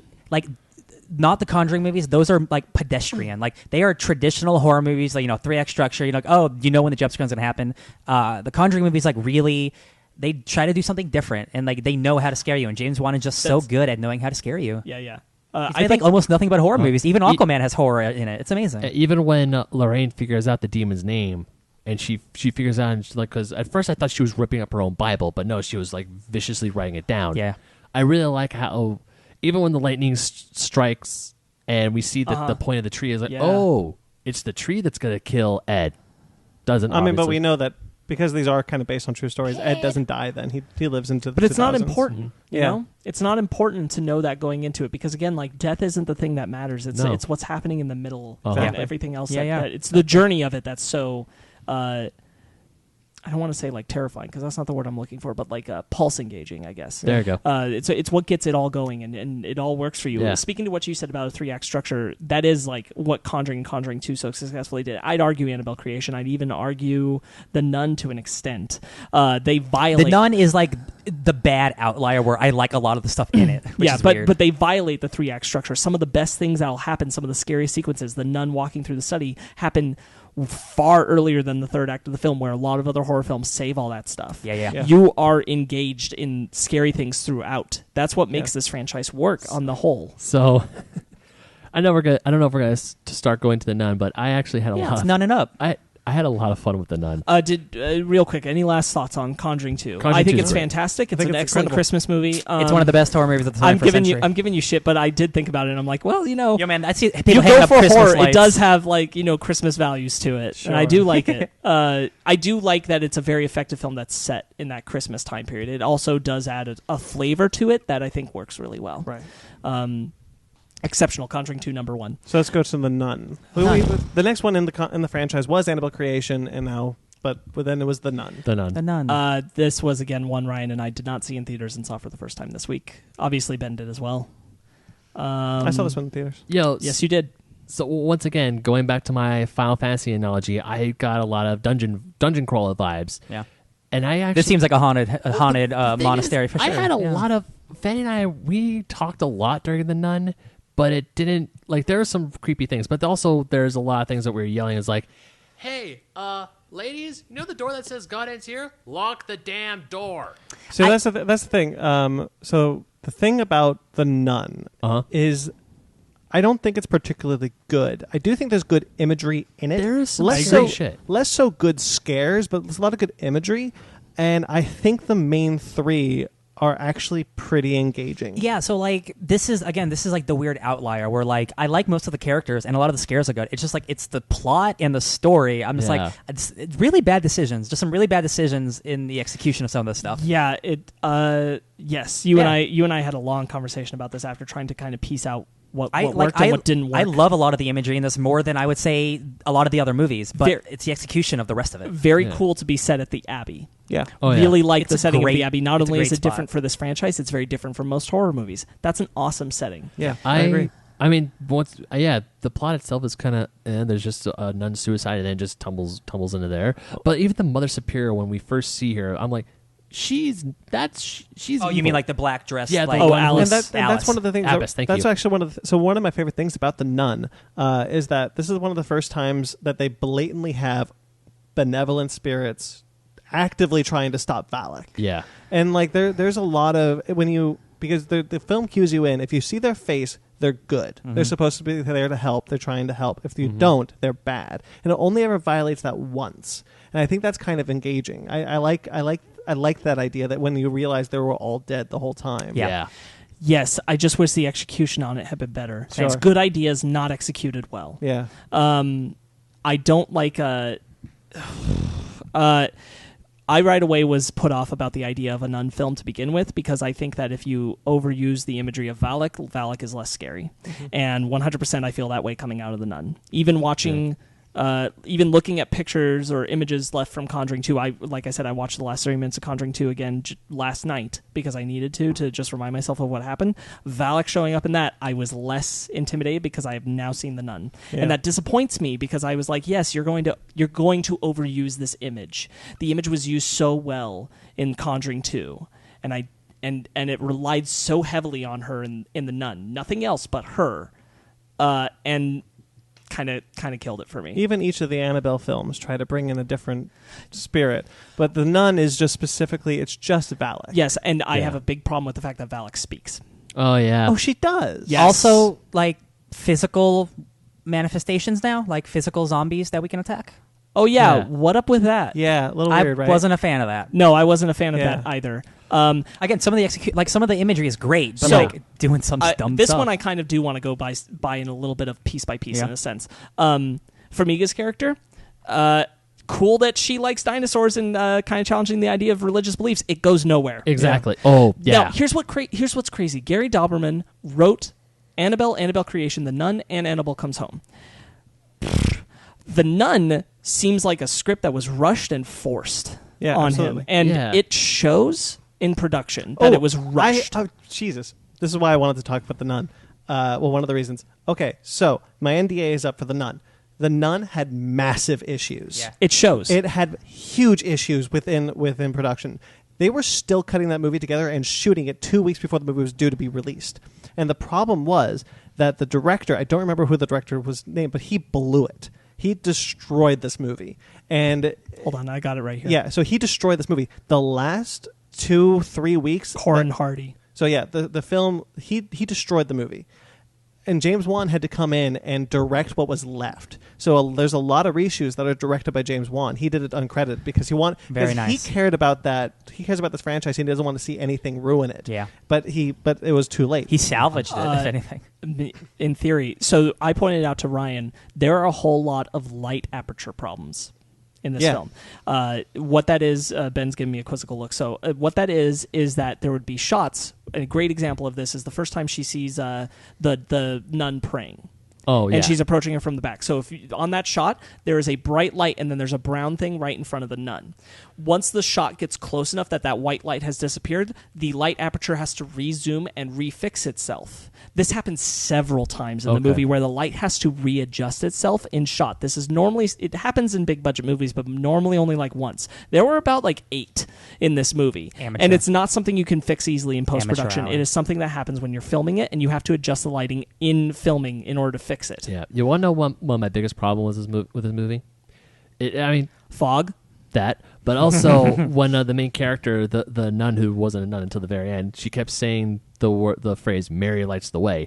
I'm like, okay, Yeah. So there's gonna be a statue of Mary pointing somewhere, and then when they finally get to that statue, it's like a Deus freaking Ex light. Machina. No, it's a freaking lighthouse. It's It's Demon straight to the X. damn thing. I'm Yes, like, I are know. you stupid? The Nun is the one movie in this franchise to have a stupid MacGuffin. Yeah, Yeah. You don't like Jesus' blood? No, I don't. I don't. I do like the line though, where the French. Oh yeah. So I will forever say that the funniest line in the entire franchise comes from the nun, and it is primarily because it speaks to my comedic sensibilities. No, I agree. That is hilarious. When the Frenchie is like, "Holy shit," and the priest is like, "The holiest." Yes. No, that's a good line. I That's just like good. it killed me You want in us, theater. You want us something, Brandon? When you told, because remember you mentioned that before, and then I'm watching it last night, and then when he says the holiest, I'm like, that's where he got Yeah, it it from. is. It kills me every time. Frenchie is a legitimately like fun character. Fantastic. In this. Yeah. I like Frenchie a lot.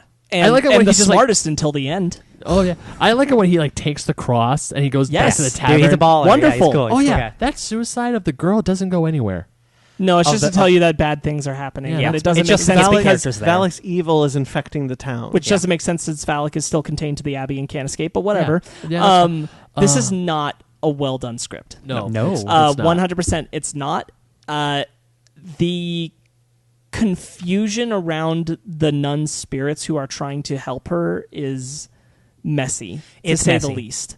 I like the fact that they're all dead. Ryan and I were trying to hope that was going to come around. I pointed out to you that one shot where the nun is leaving crying, and I'm like, that's got to mean something. And what it meant is that they actually were the spirits of those nuns trying to help. Yeah. Right off the bat, do you want to talk about the thing that bothered you throughout the whole movie, which was the opening of the door? With the door. Oh, so yeah. So this movie begins with these two nuns like running, and they're trying to open this door. The one that says God ends here. Yes, God ends here. So I don't know if you agreed with this before we got further on, but I got the implication that they released Valak, and that didn't make any sense to me because they opened this thing where it says God ends here. I'm like, why would they open the door where Valak is being held? Yeah. I don't know if that was supposed to be the implication. It's not. It's It's not. not. But It's it's not bad- communicated well. it's bad What is the directing. implication is what happened is, and it really doesn't make sense. It doesn't because make later any in the sense. movie, when they go to get Jesus' blood, they take a different route. They don't go through the door that we see. So, but the thing is, supposedly that was the way to get to the relic, but they make it look like it's where Valak was contained. Yeah. But it's established later in the film that all of the other nuns but those two had already been killed by Valak. It's it's just bad setup. It doesn't. It's just all messy. It doesn't make bad sense execution. narratively. It's not made clear ever. They even confuse it further when it looks like Valak is trying to take the key because visually that's what it's looking like it's saying, but that's not actually what Valak was trying to do. It's not strong. Valak's motivations are also very, very weak in this film. I will say, talk about retconning a lot of things. The idea that Frenchie is save that for last. That's the worst. We'll save that for last. we're getting a little long, so I want to try to. I speed mean, it yeah, up. that's fine, but this is what we're doing. We're doing this conversation, and there's a lot to say about the nun. The sequence where the father is taken into the cemetery Yeah. where he's lured there and the snake comes out of Daniel's mouth and then Great pulls him scene. straight into the that get you Yeah. pulls him straight into Buried a alive sequence was incredible. Very good. That was pretty cool. I love it. And when she comes looking for him and all the bells go off, Excellent. incredible, excellent. The fact that these two people don't immediately go, okay, this is really bad and this is on a whole place, is baffling. And that my biggest problem with this movie, my second biggest problem with this movie, is that it rewards stupidity. These characters constantly, outside of Frenchie until the very end, make stupid decisions, and it rewards them for it. This is the first Conjuring movie where I'm like, oh, this is a bad horror movie. Like, I like all the stuff, but like they are making stupid decisions that none of these characters in any previous movie have made before. That they they're actively being stupid. I'm like, I thought we learned from this. All these Yeah. movies before this didn't do this. The fact that they stay at the Abbey and allow themselves to separate from each other after that point multiple is times, insanely dumb. Multiple times. Insanely dumb. He was pulled underground He was buried alive. and buried alive. Get That makes out. no sense. As people who believe in this stuff, Yeah. there's no reason. There's no reason why you should be allowing yourselves to be separated. Why you should be putting yourselves in these dumb situations. Real quick, would you guys say it's the worst of the Conjuring franchise? Because I say it's I the didn't second see La worst. Llorona, It's so I don't weird. count La Llorona. I think I had the most. No. But if Go you ahead, excuse me, Spark, I think I had the most fun with it because Fanny and I were just talking the whole time, and I was like, "Man, that's dumb. Don't do that, you idiot." And then, I haven't seen La Llorona, but I would say Again, this- don't count La Llorona. Yeah, Yeah. but I would say this is the worst one because I think I like this more than Annabelle. Here's 'cause the it's thing. more fun. Here's the thing. Yeah. I also agree. I like this more than Annabelle only because I will forget everything in Annabelle if I don't see it. I again. already have. I will remember at least the sequence of that we just described of Daniel leading him out and the snake coming out of his mouth and being pulled into the ground. I'll remember that. I will remember the sequence where they're walking into the room and it's very Silent Hill-esque with all of them with, yeah. with the with bags the on their bags heads? of blood Yeah. and they're turning. Those are incredibly good visuals. sequences. I will at least remember those. The plot is terrible. It's not even terrible. There are good ideas there. It's just executed so wrong. Yeah. Right. It feels sloppy. And Yeah. after what you said, Brandon, about like they were still shooting it. There's before that one it's coming sequence you were talking about where Valak appears in the mirror the first time behind her, and like the effects are terrible. Oh yeah. Yeah. and you can see She, like, it. grabs and the then, back of her head. There's Yeah. It the looks like sequence where it looks like a horrible Final Cut sequence of like it's Yes. pulsating. And yes. The sequence where the father is being approached by all of the nuns with their faces gone, Just, like, and you straight can black clearly masks. see when the fire Yeah. hits. It's just the black masks. I'm Oh. like, this Doesn't is look bad. good. I saw that. I'm like, oh, those are just. And see, the thing is, like, all these Conjuring movies, like, they're super successful because, one, they're good, but they're also made cheaply. They're not cheaply to be made cheaply. They're cheap because you don't need the money. This is a cheap movie.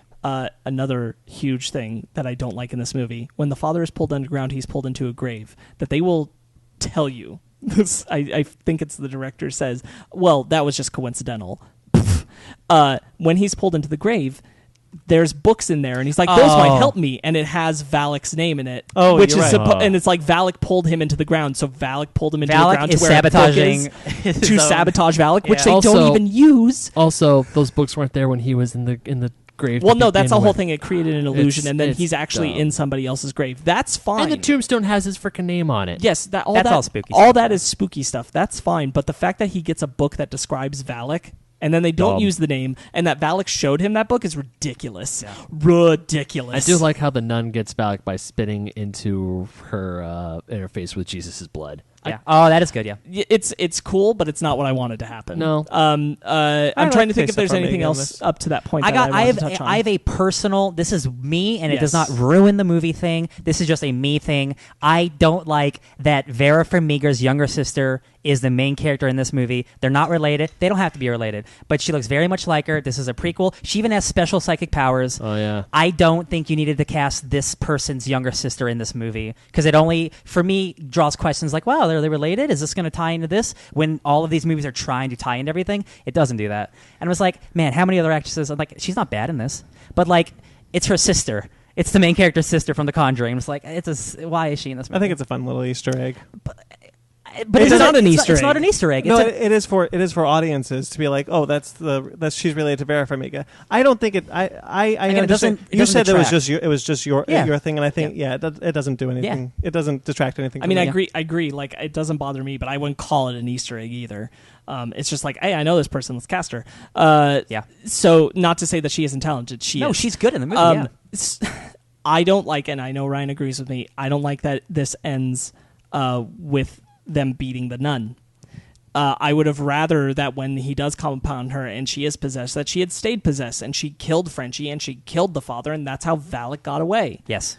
To set up where Valak ends up. That is a more detrimental, powerful ending to me than the way that they take victory over. Again, Valak. Annabelle Creation, like they lose in that, right? If Ooh. all these prequels, you need to set up where the bad guy gets to, so they have to lose for it to matter where the bad guy gets to. Also, speaking about music, it super duper bothers me that Joseph Bashar created an incredible theme for the Nun in Conjuring 2, and it's not used at all here. That's so Woof, silly. does that suck?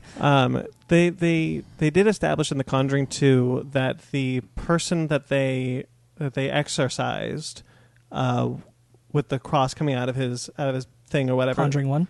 Yeah, The Conjuring 1. But it's established in The Conjuring 2 that what that person whispered was the death of Ed Warren. Oh. Yeah. So that what Valak was telling her in Amityville is also what that person told her that made her want to like stop doing this for a while. So I do kind of see where the idea of that it was Valak still. I do kind of see where that came from, but I don't think it needed to happen that way. Yeah. It's a detractor. I think it's stupid. It's frankly, in my opinion, a dumb ending. It feels very retconny. It feels very forced to put Valak into a pervasive presence of their entire lives. Is this the Maurice part we're talking about? Yes, the Maurice part. Yeah, I didn't like this. I was Yeah. like, It just felt like the super honestly, retcon. the second he said my name is Maurice, Yeah. and then we get to the part of Conjuring 1, I'm like, I said, oh. they had to put that bit at the end because when he said his name is Maurice, I'm like, who? me too. And then Me they showed too. us the footage, and half of it is the original actor, and then half of it is new Frenchie. Yeah, I'm like, and then because I saw that, I go, oh. yeah, I definitely did not need that. But at the all. same time, it's like, Didn't need it. I mean, it's weird. The Nun is my favorite setting. I love old haunted castles. Yeah. Everything else was just like, this is just kind of fun for me.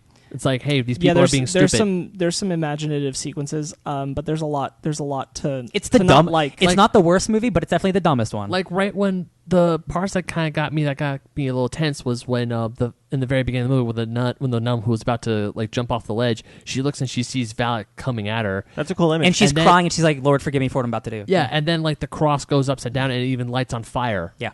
And it's like, oh, that's pretty hard home hitting imagery. I right there. like seeing Valak walk through the corridors. Yeah, that's I like freaky. that. I think I that's thought the cool shot image. honestly was more effective in the post credits of Annabelle Creation. It's the same shot though. No, it isn't. What's so different about it? It's a closer shot. Oh, It's I know. it's only focused on her in the Oh, corridor. right, that There's is at the nothing end of white that about movie. I It is a didn't more see effective that. shot because it feels very personally invasive and it's slower. I didn't see that part. I just took Yeah. the DVD out of my PS4 and said, okay, I have what do I have next? Conjuring 2 and Nun. Yeah. Almost there. It's None. unfortunate. I do feel like and maybe this is much how people felt about Annabelle when Annabelle came out, but I do feel like this is a misstep for the Nun, and we're supposedly getting a sequel. And then when the Nun And I 2 don't want that creation either. comes out and it's dope and awesome, we'll just That'd be be great. saying, well, So we're going a little long, so I guess we'll put our Annabelle Comes Home discussion online. into its own review Into its special. own Yeah. review special. Yes, I imagine so. I did want to ask, speaking of the Nun 2, where do we want to see this franchise go? I feel like some of that will come up after we talk about Annabelle Comes yeah, Home. I was going to say, All right, so maybe we can wait. What I will say is what we know is on the books. I don't have a lot of interest in the Crooked Man, same. and Conjuring 3 's happening. I don't have a lot of interest in the Nun 2.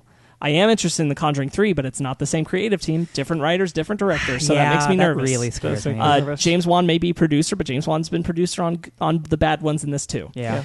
This franchise is cool, but I will say it has far more, in my opinion, like misses than hits. I mean, like, without La Llorona, like, like, half the movies are good, right? We Yeah. got the 2 Conjurings and Annabelle Creation. And then the other 3 are, like, fine to whatever. Right. Yeah, I was quickly on the Curse of La Llorona. The reason why we didn't talk about it is because you take 10 seconds out of that film and it's no longer a Conjuring movie. Also, the reason I didn't see it in theaters is you said it was eh. And it's not good. Yeah, so I don't, and that's, if that is part of the Conjuring universe, then there you go. There's I mean, another if whiff. it was on DVD, I think we would have watched it, but as we Sure. were watching these movies this week, we had no way to do I it. will never, ever, ever consider the Curse of La Llorona a Conjuring film. until there's no point. Producers they disagree. make another connection Until where the Oh, Warrens Lord. deal with La Llorona. Lord. So we did get some before we get out of here. We did get some comments I like comments. on our. I just noticed the shirt you're wearing. It's a great shirt. Oh, thank you. Yeah.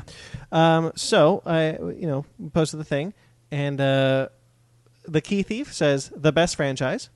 Heart emojis. Oof, I don't agree. I don't know but about the okay. best, I but don't know. it's real good. I don't. Yo, if it was just Conjuring and Conjuring 2 and then Annabelle Creations, that's like a perfect trilogy. If you want to say the best horror franchise, I might give you that. At Fandads, yeah, modern. At Fandad says, I have not seen the bottom 3 in your image, but I love the top 3, referencing to Conjuring. I put them in release order, so it's Conjuring, Annabelle, Conjuring 2. Yeah.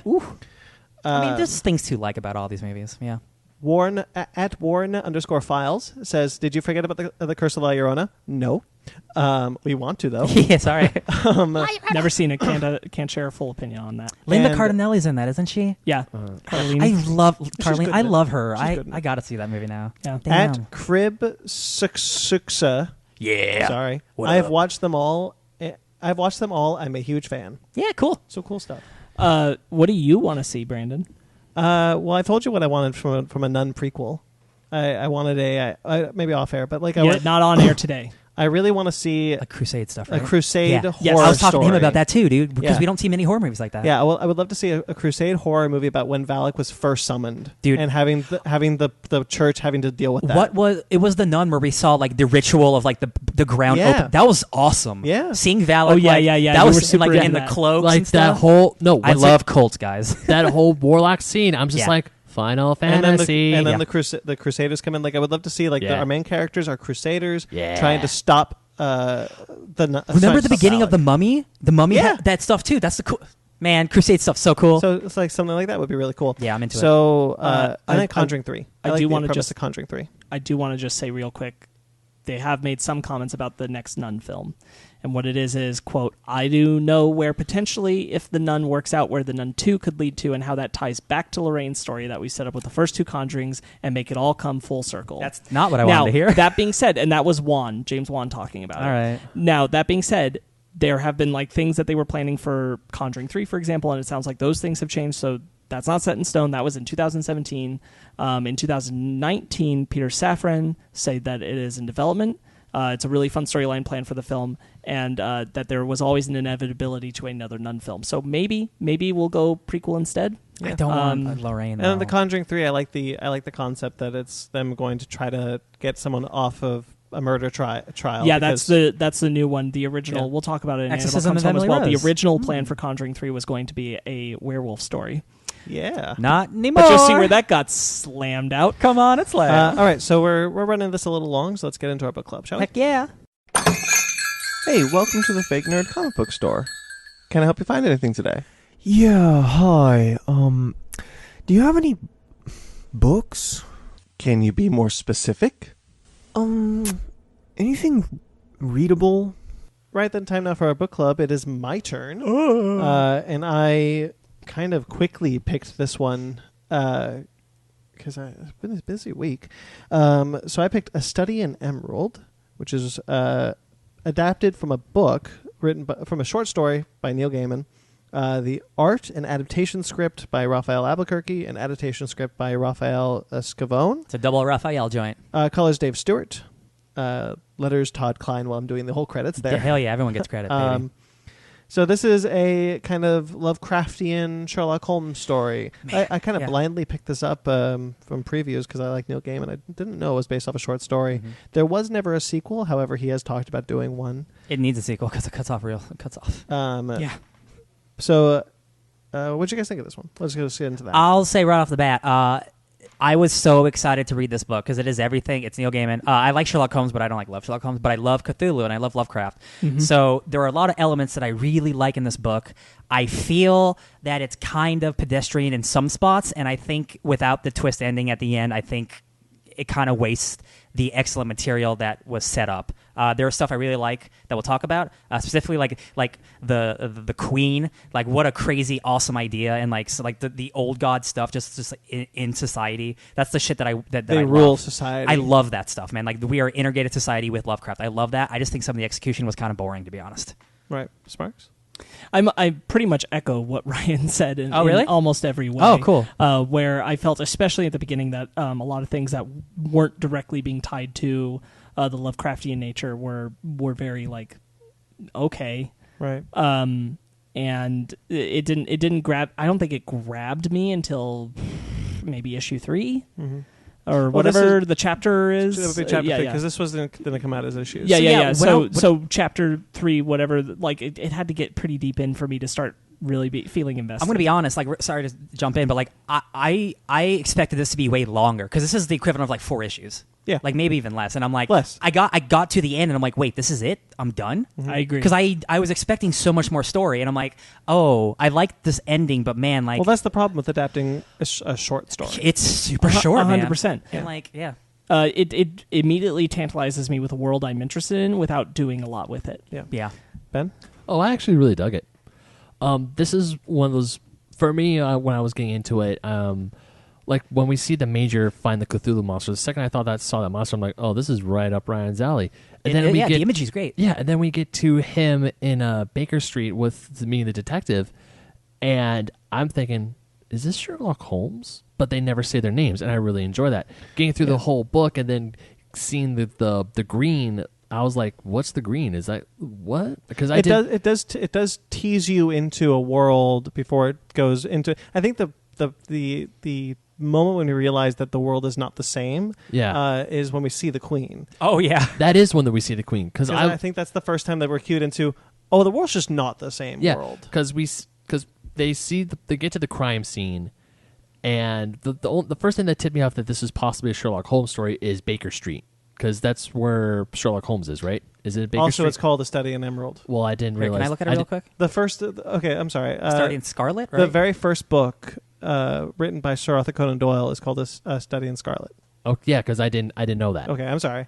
I- Yeah, it's actually goes a little bit similar. It's a little different, and the book relies, the short story and this rely on your previous knowledge of Sherlock Holmes There you to go. fill Dr. in the Watson blanks. is a injured war veteran. Like that's how I immediately I was like, oh, I'm sorry, they don't call him Doctor. Well, they say Dr. Watson somewhere in here. They say doctor. They say doctor, but like yeah, they say doctor. But they don't he's say John injured. Watson They until don't. the They very don't. They end. say John Watson at the end about the other guy. Yes. Yeah. But yeah, once because that's what John Watson is. Like even though that's, like what we know about John Watson, he's an injured war vet, and he goes, I helped this really smart guy. I'm like, oh yeah, But yeah, Brandon, that's the thing. I have, crap, baskets. I don't have a knowledge of Sherlock Holmes besides the names and characters. Yeah. That is it. Yeah. That's fair. So going into this, like Study Emerald, I was like, why is it called Study Emerald?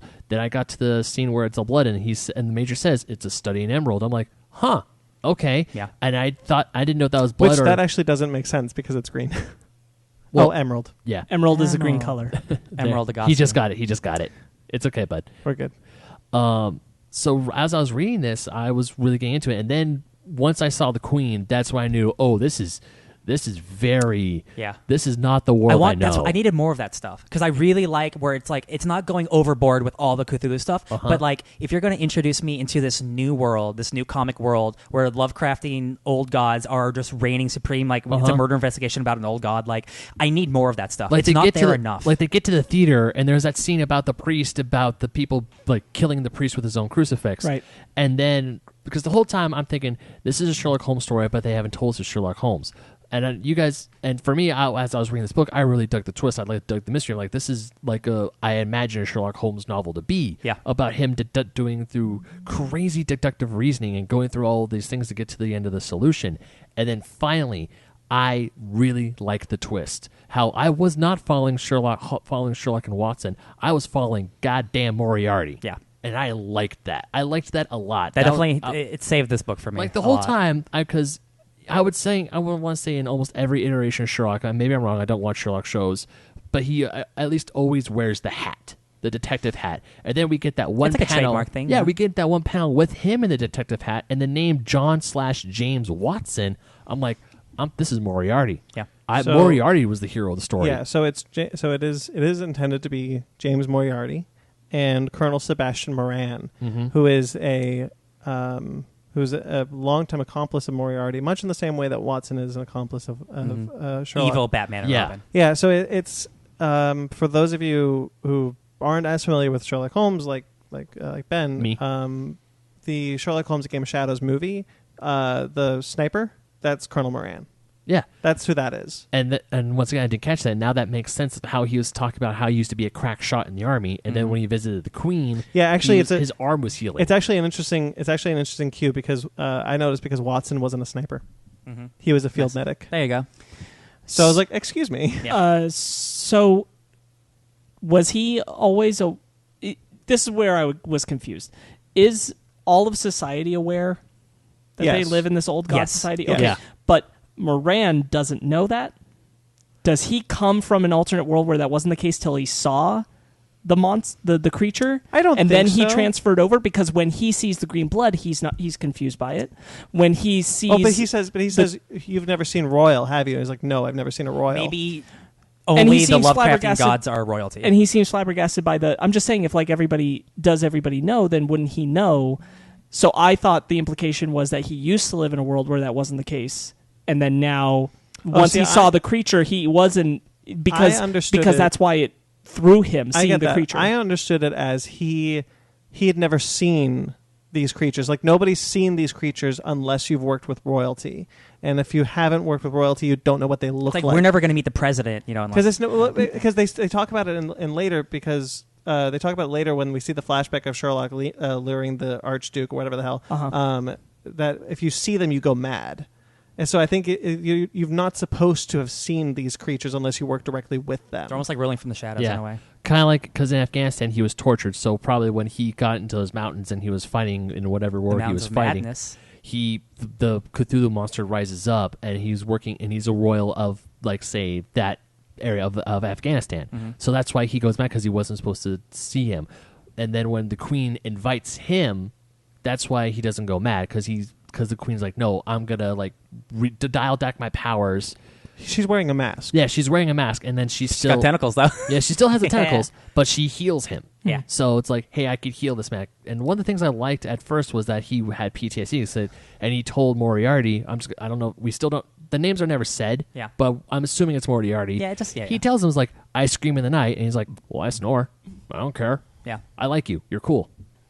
Yeah. Yeah, I felt like he speaks about these things like a foreigner to the ideas of what they're talking about, which Sure. gave me the impression that he came from our world, saw the old god Again, monster. the problem creature. that Brandon said was like you're adapting a short story. That's already Yeah. short. So when you're making Right. making a comic book out of that, you're already erasing a lot of dialogue. So they're not giving us a lot to work with. Right. Unfortunately. Yeah. That was just me personally. That was my impression. Is that Yeah, no, he, I he could- I could transferred see that, over yeah. and was in this world where these are the new rules. I am 100% going to read this short story now because I am so interested in the idea. So if I can just read like a fully fleshed out version of this, I'm totally on board because like this is right up my alley. Yeah. I would really love to see him do a sequel. I would love to see a sequel, like a fully fleshed out version of I this. wish yeah. there were more of this idea. I really do. Again, I got to the end of the issue and I'm like, wait, this is it? The no, artist- there's no way there's more of this. What? The art is cool.